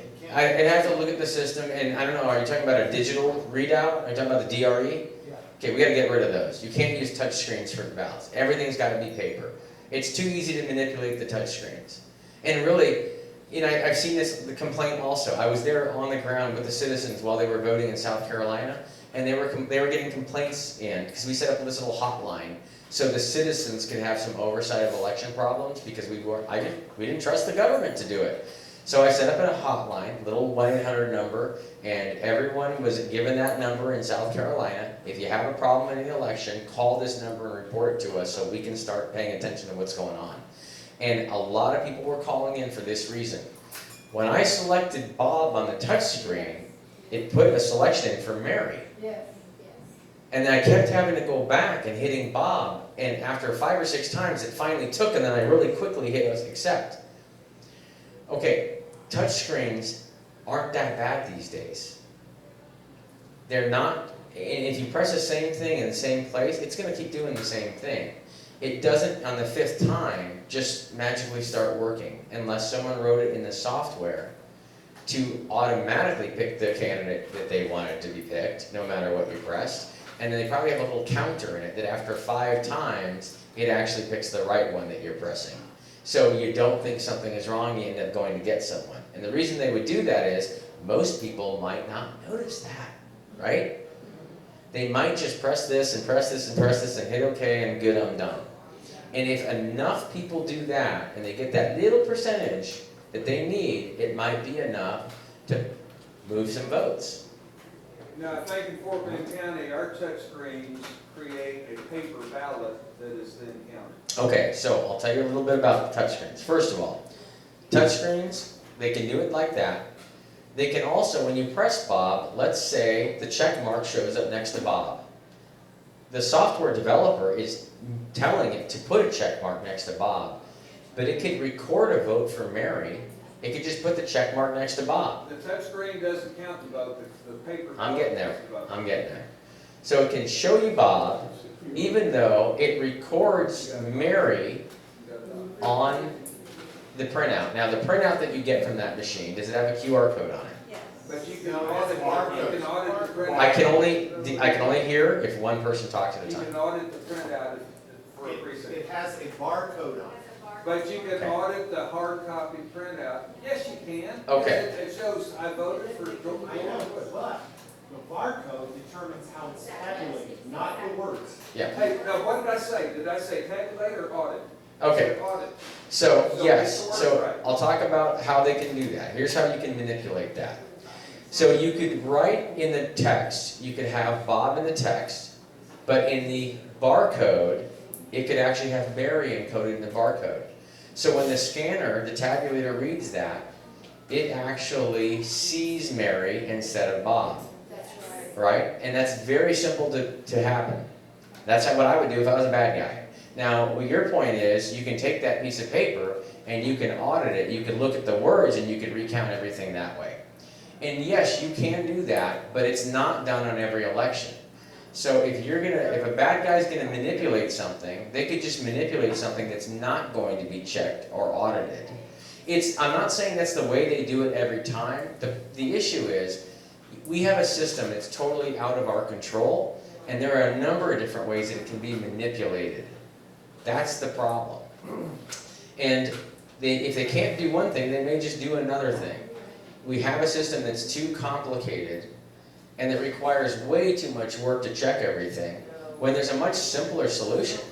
Just check it and do it right the first time, and then we don't have to worry about trying to do all this auditing later. We don't need to do a year or two of auditing if we just do it right from the beginning, and we put the information out immediately right there. But what we have is we have this information that goes from a touch screen, then it goes to a piece of paper, and then there's a barcode and text, and then it goes into another device that scans it, and then you gotta cross-reference this with that, and you end up with a disaster trying to put all the pieces back together again. And then the logs don't match up, and the numbers don't match up, and you're off here, and you don't know why you are, and it takes so much resource to look and audit, and pretty soon people just say, I don't even care anymore.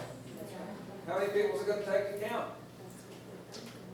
Well, the same number of people that took to count all these years we used to do it for 200 years. Okay, let's Yeah. finish the presentation and then we'll get to that part. Yeah, we'll get to questions. That's the end of it. So here's the high-tech way. Here's what's happening now. And they're very smart to have done this. I think it's absolutely brilliant. This is the money here. So if you allow the citizens to vote and you monitor who votes, you can determine what the results of the election are before you look at a ballot. And here's how you can do it. If you mail in your ballot, in fact, how many people here mailed their ballot in? Show of hands. I know it's embarrassing, it's okay, well, okay. So a few people mailed their ballot in. So your party affiliation is known. No. And The party affiliation is not on our mail-in ballot. I'm not saying it's on the ballots, but I said it's known. Someone knows what your party affiliation is. Right. People have access to know what your party affiliation is. So if you know someone mailed in a ballot, and you know what their party affiliation is, you probably know how they voted. Right? The Republicans are going to vote for the Republican candidates and Republican type policies, and Democrats are going to vote the other way. That's usually how it happens. And so you can build a model with that. And then you ask, but how do they know I mailed my ballot in? Well, has anyone heard of the mail-in ballot tracking system? They created this system where you can track where your ballot is by looking at your phone. It's in Snap or website. Well, they didn't make it so you could see where your ballot is. They made it so they had an excuse to collect the data, so they know who has voted. So they can build a model of the election results for all the mail-in voters by knowing their party affiliation and the fact that they voted. Now they know what the results of the election are for the mail-in voters. So you say, well, I didn't mail my ballot, I went down there in person, so they don't have that information, ha ha ha. Well, you checked in on a poll book. So they also know that you checked in on that poll book and what second you checked in on that poll book. So they know you went to vote in person also. So now they know the results of the mail-in voters and the results from the walk-ins before they look at a single ballot. And if they know what the results of the election are within a high likelihood of accurate, and they know where they want the results to be, they now have the information they need in order to know how many ballots to inject in the system. But they'd have to have a way to get the ballots into the system. That's the only challenge, right? Well, it's not a challenge anymore because we have mail-in ballots. So all they have to do is use those records that they've created in the database, in the voter reg database, or the low propensity voters, the voters that they know never vote. They'll just use those records, and then they will create the ballots, stuff them in the envelopes, make sure the signatures match, and they know they're not going to be looked at by professionals, so they don't have to try too hard. And then they put them into the system, and then they get tabulated, and then they manipulate the election. And they need a lot of time to do that though, right? Well, we have early voting. How convenient. They don't have to do it all in one day. They now have weeks to do it.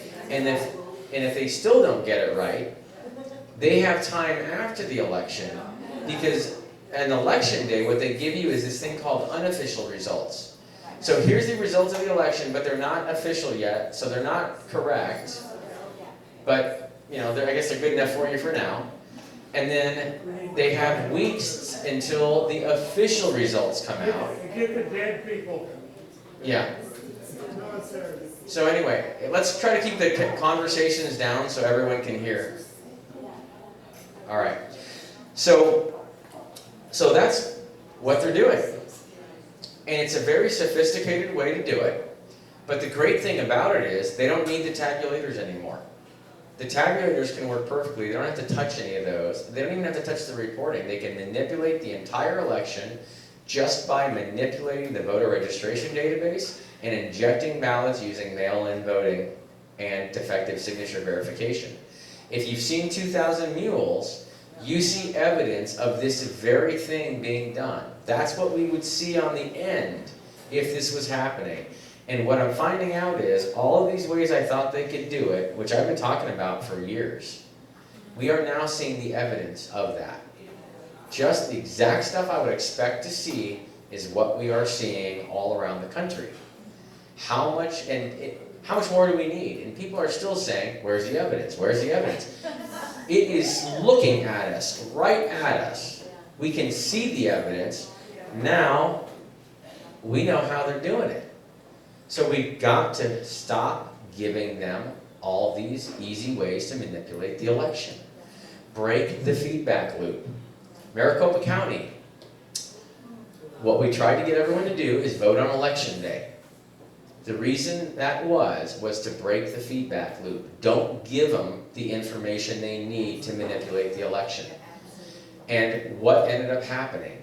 They didn't have the information they needed, so they had to break the election a different way. They had to cheat a different way. And what they did there is they changed the printouts of some of the ballots to be 19 inches instead of 20 inches, just on some of the ballot-on-demand printers. And then when people went to scan those in, they wouldn't scan in because the computer couldn't read them. So that was a way for them subtly to stop the tabulation for a whole bunch of voters. And then they all went into a bunch of trash bags because they were too big to fit in the little trays, because there were too many of them. And then they took care of recreating those ballots, and they promised they recreated them exactly the same. They also did one other thing, other than shrinking the ballot image. They turned the eco feature on a lot of the printers also. And that is to use less toner. So the printouts weren't black, they were gray. And they weren't dark enough for the scanners to read, so a lot of those got rejected too. And it's worse. We found surveillance video of them practicing all this the day before the election, at night, in the elections department. You could see them changing programming on the machines, printing things out, and then going to the tabulators and trying to tabulate them. And they kept doing it over and over again until they probably got it to work just right. So they prepped for this on election day. So it was no surprise there were going to be problems all over. Nobody's in jail, right? Nobody's in jail yet, but Kari Lake is a fighter, and she's not giving up. She knows exactly what they did, and she will never stop fighting. And I will never stop helping her, because we are going to expose them.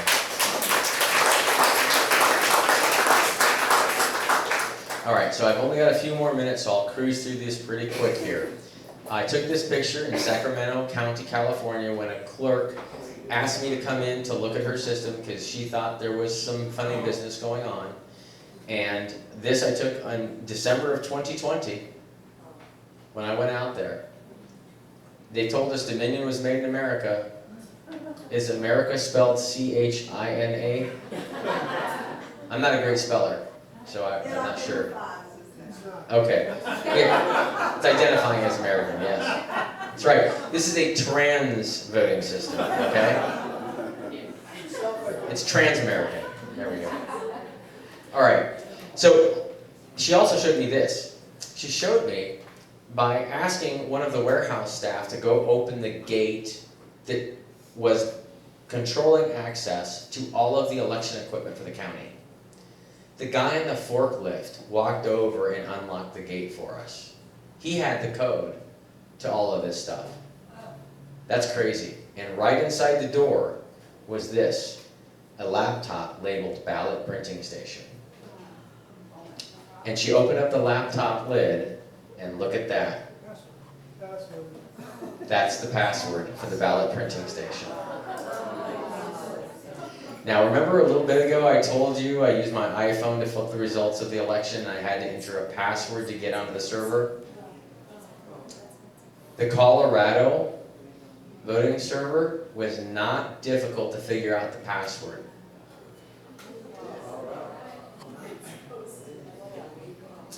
So, are you guys in ES&S here? Yeah. Okay. This is a DS200. This is from ES&S, their manual. And this is where you're supposed to have a seal. All right, that covers the access door where the USB drive is.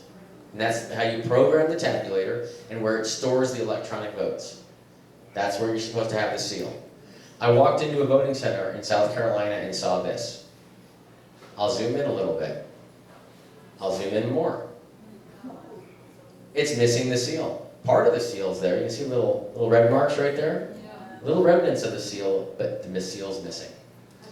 And these poor citizens are in there feeding their ballots into the machine, and I know that machine's been compromised. They think they're voting. They spent all their time to drive down, find parking, go into the building, do their civic proud duty of voting, and I'm sitting here watching it almost in tears. And I went and got the elections director, and I said, we have a massive problem here. The seal's missing on that machine. And I figured she would go, oh my gosh!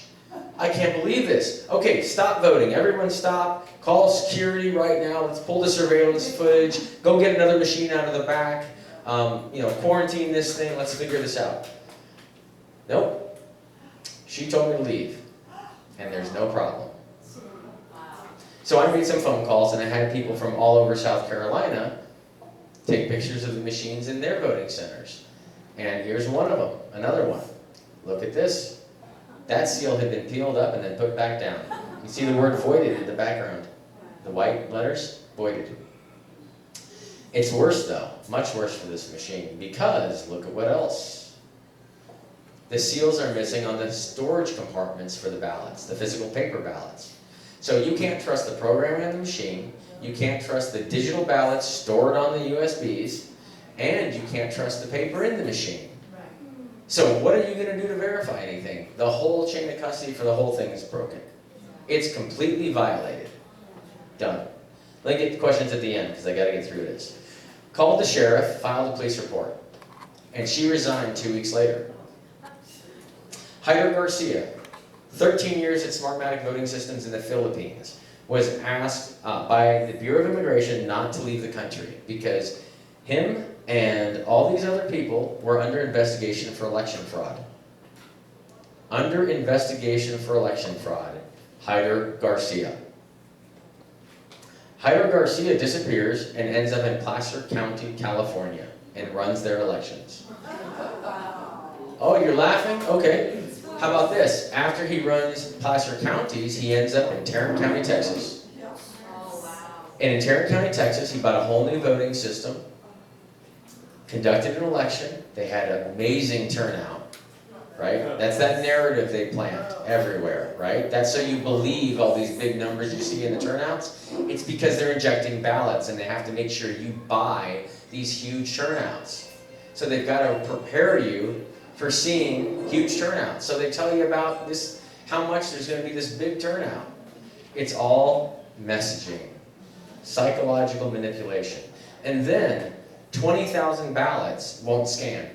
So this guy with 13 years of experience, that was a chief architect at Smartmatic Voting Systems, who designed the systems at Smartmatic Voting Systems, and replaced a guy that had been fired 2 weeks into his job, and Tarrant County makes a mistake that costs 20,000 ballots not to scan? Really? Do you believe that?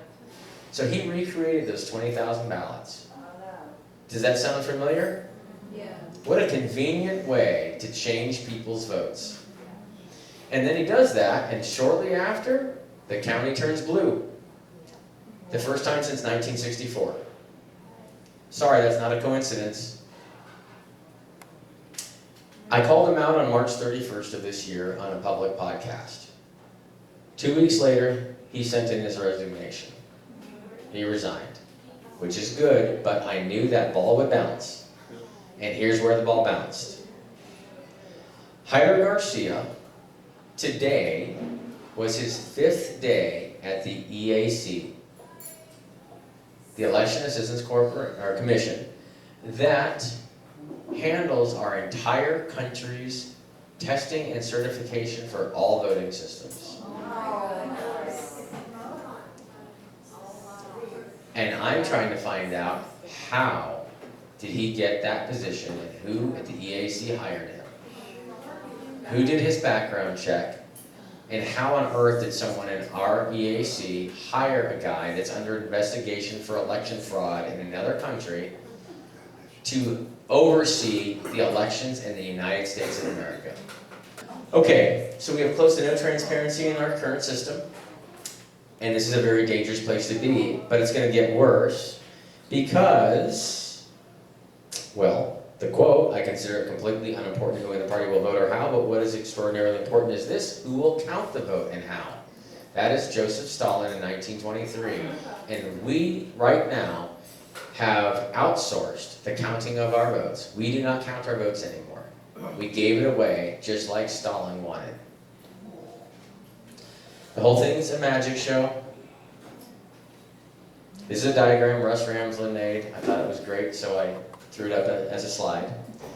And I used to think we had a system based on blind trust, but in actuality, our system is based on blindfolded trust. We've got the blindfolds on, they won't let us take them off. And don't argue with me. They also made a lot of us put face diapers on, and some of us in this room still wore them. So the whole system is a fully engineered, outcome-based election system. There are very smart people behind it, and they have designed an elaborate system that allows the people that know how it works to subtly manipulate in ways that the public can't see it. But they've used it so much recently that now they can't stop the truth. And we are seeing all of this now. But don't worry, they're going to get better on the next time. They know what we know, and they're going to do different stuff now. They're going to do stuff we aren't aware of yet. Or they might just flat out cheat again in exactly the same ways and give us all the middle finger and tell us, what are you going to do about it? And I think that's an extreme possibility as well. So this is really important. I'm going to cruise through these really fast. This is Texas, Uvalde, Texas, 15 minutes apart. That's earlier, that's later. In 15 minutes, this candidate lost 1,300 votes. Votes don't go down when you're counting, right? They only go up. You only add votes, you don't take them out. This candidate lost 1,100. And this candidate, Frank Lopez, got 36,000 taken away in 15 minutes. The independent lost 36,000 votes in 15 minutes. It's impossible to lose one vote. Votes never go down. Look at these two candidates, Lita and Lopez, and look at how many votes they have. Identical. 1,775 votes. What are the chances of that? None. No, it's not none, it's not zero. It's a little slim, Very low. 0.01%. but it's possible, right? Okay. Here's another county, Bear County, exactly the same time, 8:23 p.m. Those two candidates each have 37,022 votes. What are the chances of both of those? None.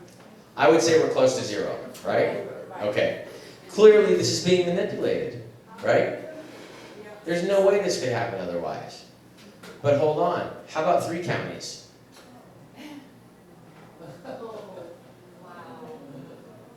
Isn't that crazy? There's no, okay, 2, I would say there's just about no way. 3, I'd say we're at 0%. No way. How about 4? Yeah. I'm sorry, it's manipulated. Oh, how about 5? Here's 5. Should we go for 6? Here's 6. 6 counties, all around each other in Texas, at exactly the same time, 8:23 p.m. These 2 candidates somehow have identical, matching number of votes in all of those counties. No, it's 7 actually. Should we go for 8?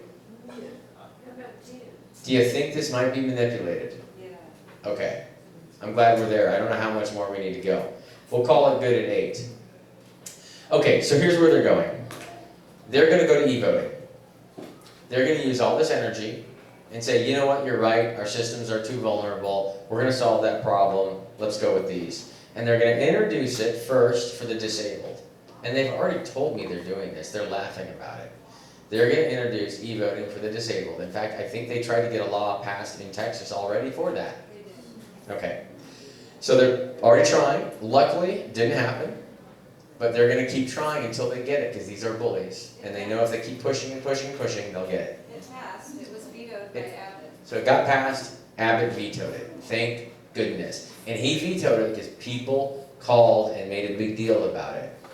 And if he did not veto that, he would have just paved the way for e-voting for everyone. Because what they do is they introduce it for the disabled. And if you argue, you hate disabled people, so you can't argue it. And then, once it's working for the disabled, they say, well, it's already working, it's already in place, so it's cheaper too, just go and start using it. And then, how many of you are poll watchers? Okay. What are you going to watch when they go to e-voting? Are you going to follow people around and say, hey, have you voted yet? Can you pull your phone out? Are you voting? Wait, are you voting? Oh no, you're just ordering a pizza. Okay. Oh wait. It's not a voyeur. Right. So that's where they're going to go, but we're not going to let them do that. Because if they do that, we're going to end up right there in tyranny. That's full, it's over at that point. They have full control of it. So we cannot let this happen. We need to save our country right now. We are in the middle of a war. It is a different looking war than what we think when we think of war. But do not mistake it. It is a war. Luckily, we don't have to get dirty and bloody yet. And I hope we can avoid that. So we all need to get active. You all need to get active in your county. And if everyone starts protecting their counties, the states will follow, and the country might actually have a chance. It's not going to get fixed from up top. No one's coming to save you. It is up to you in this county. It might be up to the people in this room right now. You guys might need to be the brave ones to go out and figure out, get together, strategize, and find a path to get this fixed. And I'm going to tell you what the goal is, so you know where to focus. Are there any entrepreneurs in this room? Raise your hand. Okay. You guys are entrepreneurs because you're a little crazy, but you're good at managing things, you take chances, and you can make stuff happen. So, your new business is called Saving My County, so I can save my state and save my country. So use your skills that made you a good entrepreneur, get people focused and together and organize them, find out who is good at doing what, just like you would do in business, and run that company to save your county. Here is what we need to do. This is the framework. We need to bring the voter registration system back to the county level. We need to bring voter validation and tabulation back to the precincts. We need to be voting at the precincts, no more county-wide voting. You have to keep it granular, you have to keep it decentralized. Everything's got to be at the precinct in order to fix this problem. You need to do this a little bit differently though. The reporting needs to be at the precinct level, not at the county level like we used to have. Let's improve the system. And when you're at the precinct, put cameras over everything. So we solve the problem of, I don't trust my neighbor to count my votes. Okay, you don't have to trust your neighbor anymore because we're going to put a camera over it. And with a camera on top of it, we're going to all be able to watch it. Either live stream or watch it later to our heart's content. We'll have 100% transparency, and that will make us free again. That's the plan. So to stop the bleeding, take a picture of this. This is my contact info. So no one has to ask me for my number. It's right there. Email address and phone number. And I'm super busy, but please do contact me if you need to. If you know anyone else who would really benefit from having some of this information, knowledge, guidance, please reach out to me. I put my phone number up here for a reason. I may not be able to get back to you right away. My phone has got probably 30 text messages since I've been giving this presentation. And I spend every spare minute trying to get back to everyone. This is what we need to move to. A fully transparent, accurate, verifiable, county-managed, nationally cross-referenced voter registration cards, paper poll book, precinct-based hand-count election system. Rolls right off the tip of your tongue, doesn't it? Okay. And one that is understandable by and accessible to every single American citizen. It can't be a complicated thing. It has to be so simple a 6th grader can figure it out, and a 96-year-old can figure it out. We'll hold the question here. So Beverly Foley has done this stack and count method. She has a little audit in a box. And that little audit in a box tells you how you can request the ballots in your area 60 days after an election, and you can hand audit those ballots now to see if there's any discrepancies, we'll call it. Since she has done this, she is finding fraud. Massive fraud. So if she's able to find it, so are you. So contact Beverly if you want to know how to do her process. She's going to make a little step-by-step guide of exactly what to send in to request them and how to audit them, how to count them, how to record it, how to report that, the whole deal. Makes it real easy for all the citizens. She is a wonderful woman and a wonderful Texan who loves this country. Next is Texas First, a fantastic group of citizens that got together to try to put Texas first, figure all this out, get legislation passed, and try to fix this problem. They brought me to the Capitol, and I spent about a month at the Capitol with them, meeting every legislator we could get in their office. That was awesome. They also worked on this. They wanted to do a hand count demonstration using these little calculators that Clint Curtis designed, little push buttons like counters to keep track of the number of choices or candidate votes, essentially. And I've got these demoed in my RV outside, so we can go after this in groups of 10 out there, and I will show you how that system works, and I'll show you my camera system. I was the one that did the camera work. So I set those cameras up above, and then I set up this system that you can watch it here, and you can even go to the website afterward, and you can see the whole tabulation process.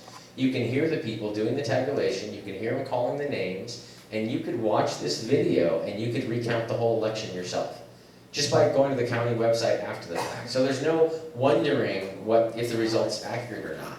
If you don't trust it, watch the thing and count it yourself. Very simple. And then Tally Texas They are a fantastic group who is focusing on Chapter 65's method for hand counting.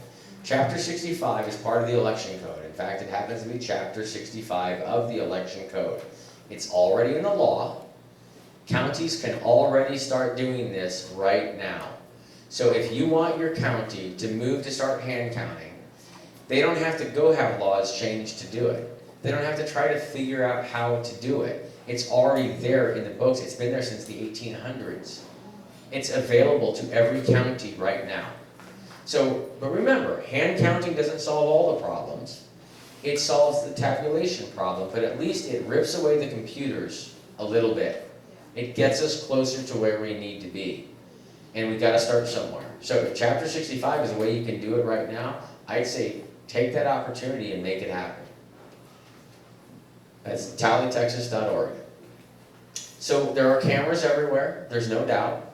They're in every casino, they're at every stoplight, they're in schools, banks, Whole Foods, you name it, there's cameras. There's even surveillance cameras here. So this is the test we did, and this is the type of thing you could have afterwards. You could pull up the tally sheets, you could pull up the ballots. Make the whole thing transparent. Our election officials, our clerks should be overnight heroes. They should be heroes for providing a transparent election that the citizens can verify on their own and trust every bit of it, because that trust is earned, not just expected. And then Mrs. Smith in her 6th grade class, after every election, when we have all of our elections on camera, our kids will get a civics lesson in 6th, 7th, 8th, 9th, 10th, 11th, and 12th grade. They will have an understanding of what our elections are, how the country works with elections and what they mean, and how they provide our freedoms, and what it means to have a voice. And then they will get together in groups, and they will use their team skills and their math skills. They will watch the videos of their parents counting the votes, and our kids will count them together by watching the videos. And our children will end up also auditing our elections for us for free, while they get a great lesson in how to do it. And then they'll do it for 6 years, and by the time they're done in high school, how old are they? Just about 18, huh? Perfect time to register to vote, which they're going to be proud to do because they'll understand why it's so important. They'll be so excited to do it. We'll have real voter registration. And then they are going to vote darn right, because they've been counting other people's votes this whole time, and they're going to be so excited to be able to vote for themselves the first time. And then they're all going to want to run the elections. They're all going to want to count the votes. And do you think they'll need any training at that point? After doing it in school for 6 years, they're going to be able to do it with their eyes closed. No, don't do it. But we should do not do it with their eyes closed. Yes, we'll recommend they keep their eyes open. But they will be able to do it with one eye instead of both. They'll be that good at it. And so that's another thing we can do to help start fixing what's wrong with our children also. And we need this insurance for future generations, because if we bust our butts and we happen to get this fixed, and I think we can, but it's going to take every one of us to work at it. I'm not going to walk out of here and you guys are going to go home, and if you do nothing, you're not going to fix it in your county. If you get active, you'll fix it. If we teach our kids now, we will at least ensure for a generation or two, hopefully, that they won't have the same problem again. But if we get this fixed and we don't teach our kids now, they will have the same problem in their lifetime. They'll just steal it from them, and they won't be as prepared for it. So we have to do this. We do not have a choice. So, in final, I needed a way to educate people, and I could not educate people at the top anymore and expect them to do anything, because they weren't doing anything. I've been doing it for 2-3 years now. So I had a vision a few months ago, 3 months ago, 4 months ago, of traveling the state of Texas in an RV, giving election integrity forums and presentations, and helping people understand what I have learned over the past 4 years. So I made that vision come true because God gave that to me, and a month later I owned this RV. I bought a truck, I outfitted the back with a camera system and a demonstration of how we make this whole thing transparent. And I just blindly, with faith, jumped in it and drove to Texas. And I have been doing that. So I'm about a month and a half in, traveling county to county to try to bring awareness to help citizens protect their counties. I didn't know what else to do. I just had to get this information to you somehow. So I hope it has been beneficial. I'm doing this, I'm not controlled by anyone. I'm not paid by anyone. I do not work for anyone. I'm doing this just as a citizen of the United States of America, trying to help my fellow citizens. So, and it's out of my savings account, which was my life savings. I will happily accept any gifts, because it helps me buy gas and food while I'm living out of that thing on the road. I usually sleep in parking lots. My generator costs me $65 a day to run it. I try not to run it, or at RV parks. So I'm doing my best with what I've got, trying to get my message out everywhere. So thank you all. I know it was a long time. Thank you for all the time that you took to listen. And please contact me if you like.